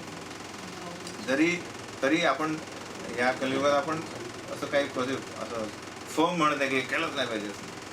पण भागवतामध्ये सांगितलं आहे की जेव्हा भक्तीत आपण भक्ती करतो यात पण एक मुद्दा आहे तो महत्त्वाचा आहे की देवर्षी भूताप्त नृणाम पितृणाम. तर आपण जे जगतोय ते आपल्याला बरेच लोकांचं ऋण आहे. त्यांनी आपल्यासाठी बरेचशा सोयी करून ठेवलेल्या आहेत त्याचा आपण उपभोग घेतोय. तर आपण कुठली गोष्ट उपभोग घेतो तर आपण त्यांचे ऋणी होतो की नाही. एकाने समजा पार्टी दिली तर आपण ऋणी झालो त्याची. भविष्यात आपल्याला त्याला पार्टी द्यावं लागेल. ते झालं काय झालं बॅलन्स झालं ठीक आहे. तसंच ऋषी म्हणजे देवतागण जे आपल्याला पाऊस, एव्हरीथिंग, सगळे हवा वगैरे देतात आहे, त्यांचे आपण ऋणी आहोत. ऋषी मुनी ज्यांनी एवढे शास्त्र लिहिले आपल्या उद्धारासाठी, त्यांचे ऋणी आहोत. भूत आप्त, हे जे सभोवतालचे आपले समाज आहे, समाजाने भरपूर केलं ना, गार्डन बनवलेलं आहे, सगळे आपल्याला मदत करतात. भूत आप्त, आपले आप्त स्वकीय जे आपले रिलेटिव्ह आहे ते काय काय करत असतात, आई वडील आपल्याला संगोपन करतात एवढं. नृणाम, बाकी मित्रगण सगळे करतात. पितृनाम, जे पित्री यांनी आपल्याला धन दिलेलं आहे की नाही, काही असतं ना सगळ्यांचं, जागा धन वगैरे असतं, ते आपल्याला ऋणीच आपण. नृणाम पितृनाम न किंकरो नायम ऋणीच राजम, का सर्वात्मनाय शरणम शरण्यम. हा सर्वात्मना खूप आवश्यक करतो. म्हणून आपण काय करतो, तर त्या कोणाला काही सांगत नाही, की कोणाला फोर्स करत नाही की या गोष्टी करू नका, कारण आपण सर्वात्मना नाही आहे. सर्व आत्मना शरणम शरण्यम, ज्या शरण जा कोणाला, जो शरण्यम आहे. शरण्यम म्हणजे जो पात्र आहे शरण जायला. कोण आहे ते? मुकुंद कृष्ण. तर सर्व आत्मना म्हणजे संपूर्णपणे जो व्यक्ती भक्ती करतो आणि शरण जातो त्या मुकुंदा शरणमला, त्या व्यक्तीला कुठलंच हे ऋण नाही. न किंकरो नायम ऋणीच राज. म्हणजे राजाला सांगतात की हा जो व्यक्ती, तर आपण असं आहो का सर्वात्मना, तर म्हणून भक्ताला एकटा आहे, एक तर निष्ठा हवी की हो, तर निष्ठा नसेल तर मग ते करतात अलग. तर भक्तांसाठी हे करणे म्हणजे अनिवार्य नाही. अनिवार्याला काय म्हणतात, तर मस्त म्हणतात ना, कंपल्सरी नाही. का? कारण आपले जे प्रल्हाद महाराज जेव्हा हिरण्यकशिपूचा वध होतो, तर नरसिंहदेवांना काय म्हणतात की, नरसिंहदेव म्हणतात की माग, वरदान माग, मी खूप खुश आहे, तुझ्यासाठीच आलो मी. नरसिंहदेवाचा अवतार काय झाला, बाकी नंतर आल्यानंतर त्यांनी काही हे नाही केलं, लीला नाही केला, फक्त प्रल्हादाला वाचवायसाठी. तेवढे मी खुश आहे, माग. तेवढं मी हे नाही आहे, मी एक काय म्हणतात त्याला, व्यवसाय करणारा नाही आहे की मला काहीच नको, मी खुश आहे. तेवढं नाही, काहीतरी तर माग. तर पहिली गोष्ट काय मागतात प्रल्हाद महाराज, की माझे जे वडील आहेत हे राक्षस आहेत, त्यांनी खूप अपमान केला तुमचा आणि अपराध केले आहेत, त्यांना क्षमा करा. तर भगवंत असतात म्हणतात, अरे त्यांना काय, तुझे 21 पिढ्या खालती वरती सगळे मोक्ष, एवढं मी खुश आहे तुझं. तर भक्त ऍक्च्युली, आचार्य म्हणतात की जेव्हा भक्त भक्ती करण्याला सुरुवात करतात ना, तर ऍक्च्युली जे आपले पूर्वज आहेत ते ऍक्च्युली नाताला लागतात वरती, की अरे माझ्या कुळात एक भक्त होत आहे, म्हणजे मला तो मोक्ष देईल. त्यासाठी एक आवश्यकता काय, सर्वात्मना ह्य शरणम शरण्यम. तो आपल्याला, त्यासाठी आपल्याला साधना भक्ती जास्तीत जास्त वाढवावी लागेल. आणि समाजात राहण्यासाठी जसं आपण बघतो की चैतन्य महाप्रभूच्या काळात हरिदास ठाकूर हे नामाचार्य, चैतन्य महाप्रभूने कोण त्यांना नामाचार्य बनवलं. नाम म्हणजे भक्तीत सगळ्यात उच्च गोष्ट कोणती आहे, नाम. आपल्याला मोक्ष कधी, आपल्याला सुटका इन द सेन्स गोलोकमध्ये एंट्री कसं मिळणार आहे, नाम. कलियुगात त्यांचे आचार्य कोण आहेत, आपले हरिदास ठाकूर. ओके, तरीही ते जगन्नाथपुरी टेम्पलमध्ये जात नव्हते. का? कारण त्यांचा जन्म हा मुस्लिम घराण्यात झाला. तर आचार्य असल्या कारणाने ते कुठलीही गोष्ट बदलू शकतात, हो की नाही. चैतन्य महाप्रभू स्वतः हा भगवंत असल्या कारणाने ते करू शकत होते, पण नाही. समाजात अलग लक्षात, समाजात गडबड न मागणं, म्हणजे काही एकदम ड्रास्टिक चेंजेस न करणे, हे भगवंतांचं. म्हणजे जी निष्ठा ही, ते आपलं तुमचं म्हणणं की फोर्सफुली काही करणे नाही. मुलांना फोर्सफुली केलं तर ते जास्त काय ठीक आहे, थोडा तुमचा भय आहे म्हणून करतील. जेव्हा मोठे होतील तेव्हा ते म्हणतील आता काय सांगा, काय करणार आहे, हो की नाही. तसं नाही. तर त्याच कारणाने म्हणजे आपले आचार्य कधीच कुठली गोष्ट समाजात ड्रास्टिक करत नाही. तसंच आपला मुद्दा काय होता, हे काय सांगितलं मी हरिदास ठाकूर नाही हे मुद्दा काय आला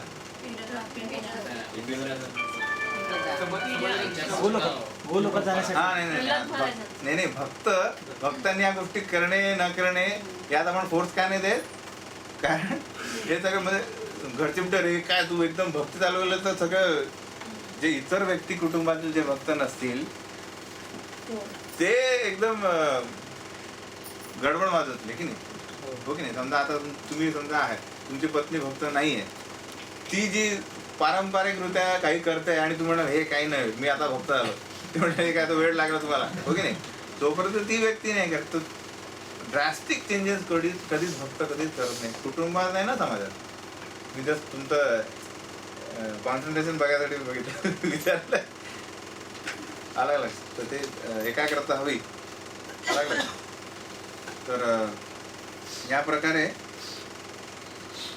ते पिंडदान असतं त्यामुळे काय होतं वेळोवेळी म्हणून अजूनही लोक म्हणतात की 3 मुली झाल्या तरी एक मुलगा होऊ दे कारण पूर्ण झालं पाहिजे व्हॉट एव्हर स्पेसिफिक आपण काही बोलत नाही मी सांगतो की अजून प्रथा कारण आपण धार्मिक आहोत वेद फॉलो करणार आहोत ओके तर या प्रकारे जो हा पहिला चॅप्टरमध्ये अशा बऱ्याच गोष्टी अर्जुन सांगतो की ह्या गोष्टी हे कारण आहेत ह्या कारणाने आपण काय करणार आहोत मी कारणीभूत होईल पूर्ण जे आपल्या घराण्यात नंतर राज्यात सगळ्या ज्या घडामोडी आहेत त्या उलट्या होतील सगळे उलट पालट होईल त्यासाठी मी कारणीभूत होणार नाही त्यामुळे मी युद्ध करणार नाही काय वाटतं तुला भक्तांनी पिंडोदकक्रिया म्हणजे आता फक्त आम्ही आहोत की नाही आपण कसं ठरवणार म्हणजे पिंडोदकक्रिया आहे जी आपल्या पूर्वजांना मोक्षपदापर्यंत नेते प्रगती करते तर ही क्रिया पिंडोदकाची आपण करायला पाहिजे की नाही तेच मी सांगतोय ना जोपर्यंत आपण सर्वात मना नाही आहे फॉलो कधीच फोर्स नाही करत कोणी हो की नाही पण मग प्रभूजी आपण कर्मकांड करू नये जर भक्त बनत असतील आणि काय मी ते सांगतो की हे ही एक अशी बाब आहे की तसा एक उदाहरण देतो की इवन मंदिरात आपण बघू पूर्वी आपल्याकडे डायरामात भरपूर होते त्या डायरामात काय होतं की आठवतं तुम्हाला एक झोपणारी स्त्री होती आणि त्याच्या बाजूला एक अस्वल ठेवलं होतं आठवतंय पूर्वी की अरे तुम्ही जास्त झोपाल तर अस्वल व्हाल किंवा कमी कपडे घालाल तर झाड व्हाल ऍक्च्युली ट्रूथ आहे की नाही ऍक्च्युली ज्या गोष्टीला आपण आसक्त आहोत त्याचप्रमाणे आपल्याला दुसरं शरीर मिळतं हो की नाही पण जसा समाज आहे नवीन व्यक्ती जो बघेल तर काही आपल्याला काय म्हणतील फॅनॅटिक झाले ते सुशिक्षित माणूस याला तुम्ही पहिलेच तुमच्या निगेटिव्ह इन द सेन्स त्यांनी जे कधीच ऐकलं नाही त्या अशा निगेटिव्ह गोष्टी सांगितल्या तर तो कधीच पुढाकार घेणार नाही काय तुमच्यात पॉझिटिव्ह काय ते ऐकणार अलग लक्षात हरिनामाला यासाठी त्यांनी पहिल्यांदा आत प्रवेश तर केला पाहिजे त्यासाठी पूर्वीच आपण काय हे ठेवलं म्हणून ते आता दिसतात का ते आता दिसतच नाही तर हे कालांतराने काय होत आहे म्हणजे तसा फीडबॅक होतो तो ते तर आपण प्रचार जसा करतो ते आपण व्यक्तींचे सभोवताली व्यक्तींची मनस्थिती काय त्यांचे सध्या विचारसरणी काय त्यानुसार आपण आपली जे कठोरपणा कमी करायला पाहिजे कारण प्रचार म्हणजे काय प्रचार म्हणजे व्यक्तीच्या पातळीवर येऊन त्याला ज्ञान सांगणे त्याला PhD लेवलचा इथे व्यक्ती आला आणि तिथे समजा 5वीतलं मुलं समज आहे तो PhD सांगत आहे की इंटिग्रेशन एक्स ते लोक म्हणतील हे काय आहे काय हे गणित नाही आहे समजलं तर त्याच्यानुसार आपण सांगतो की आहे गोष्टी त्या सगळ्या अलग लक्षात पण आपण त्यांच्यातलं बनून जेव्हा आपण राहतो तेव्हा ते आपल्याला ऍक्सेप्ट करतात अलग लक्षात समजा तुम्ही एका पार्टीत गेला ऑफिसचं ते month yearly half yearly meeting असते महाबळेश्वरला 3 दिवसात तुमचा. तिथे तिळक धोती कुर्ता तिलक वगैरे घालून जाणार का? तिथे सेमिनार होतं तुम्ही या वर्षात एवढा सेल केला तेवढं. हा तुम्ही फक्त तिथे तुमचं एक वेगळं व्यक्तिमत्व आहे. As a you are a manager there, you have to act like same way. पण तिथे गेल्यानंतर तुम्ही असं म्हणत नाही आता मी मॅनेजर आहे तर मला हे विस्की आणा. काही बाबतीत तुम्ही तेच राहणार पण तुमचं कार्य काय आहे कुठे ते तिथे मॅनेजर म्हणून तुम्ही जे राहताय ते कार्य वेगळं आहे. पण तुझं काय म्हणतात त्याला पर्सनल लाईफ जे आहे ते बघतच राहणार. तिथे तुम्ही काय मागवाल की ह्याचं हे नाही लसूण हे नाही कांदा नाही जैन फूड गेटिंग मी. त्यानुसार लोक काय म्हणतील हो हा सर्व पालन करतो. पण इथे तू फॅनेटिकमधून तुम्ही तिलक वगैरे घालवलं तर तुम्हाला ते बॉस म्हटलं की बाबा हे काम करा दुसरीकडे जा. तर प्रचारक माध्यम कसं आहे की त्यात स्वतः अशा गोष्टी करायला पाहिजे की ते समाजात ॲक्सेप्ट व्हावं. त्यांना वाटलं पाहिजे हा आमचाही माणूस आहे पण हा एक नंतर मग ते म्हणते अरे हा आमच्याला असून माझ्यापेक्षा जास्त खुश दिसतं मग याने हा काय करतो मला विचारू दे हो की नाही. अशा तऱ्हेनं मग ते लोक भक्तीत आकर्षित. स्वतः त्यांची छाप असे असेल की हा एक फॅनेटिक आहे तो आल्यानंतर सगळे आपले काम करतील म्हणजे बोलणार नाही कोणी कोणाची. येतं की लक्षात. म्हणून तसंच झालं. तर ज्याप्रमाणे चैतन्य महाप्रभूंनी जी म्हणजे नामाचार्य हे शुद्ध आहेत शुद्ध भक्त आहेत तरी त्यांनी ती समाजाची जी पद्धत बदलली नाही. अजूनही तिथे जाऊ देत नाही. ते त्यांना काय कमी होत पडत ते जाऊ म्हणत असत. चैतन्य बाबा म्हणतात तर ते जाऊ शकत असतं पण नाही. तर त्याप्रमाणे आपण या बाबतीत तुम्ही तुमच्या काउन्सिलरशी संपर्क साधू शकता की असं काय करणे वगैरे आलं का. अशा कुठल्याही बाबतीत आपला संशय असेल किंवा काही डाऊट असेल की अशा गोष्टी काय करायला वगैरे तर इथे आपण म्हणजे कसं ते ॲब्सोल्युटली सांगू म्हणजे काय म्हणायचं सगळ्यांसाठी सांगू. पण वैयक्तिक काही विचार असेल तर माझ्या बाबतीत काय तर ते तुम्हाला काउन्सिलर वगैरे सांगेल. आलं लक्षात. हे जे या गोष्टी आहे भागवतामध्ये काय सांगितलं आहे की भक्तांनी नाही केलं तरी चालेल कारण तो मुकुंदाची सेवा करतोय तर त्याला कुठलं ऋण नाही. पण तो सर्वात्मना करतोय का ते स्वतःला प्रत्येकाला विचारलं पाहिजे की मी कुठल्या पातळीवर आहे. तसं उदाहरण देतो की ॲक्च्युली एक समजा उदाहरण द्यायचं की विचार करतोय. ब्रह्मचारी समजा कोणी व्हायला आलं तर आई वडिलांचे म्हणजे जीव दुखून आला की म्हणजे मन दुखून आला की नाही तो जेव्हा तर समजा तो सर्वात्मना आहे इथे नाहीच नसेल तर त्यांना जो त्रास दिला तो त्रास त्याला येणे भाग आहे. आला क्लास त्यांचं मन दुखलं की नाही. पण इथं सर्वात्मना पण नाही आहे. उदाहरण आलं लक्षात.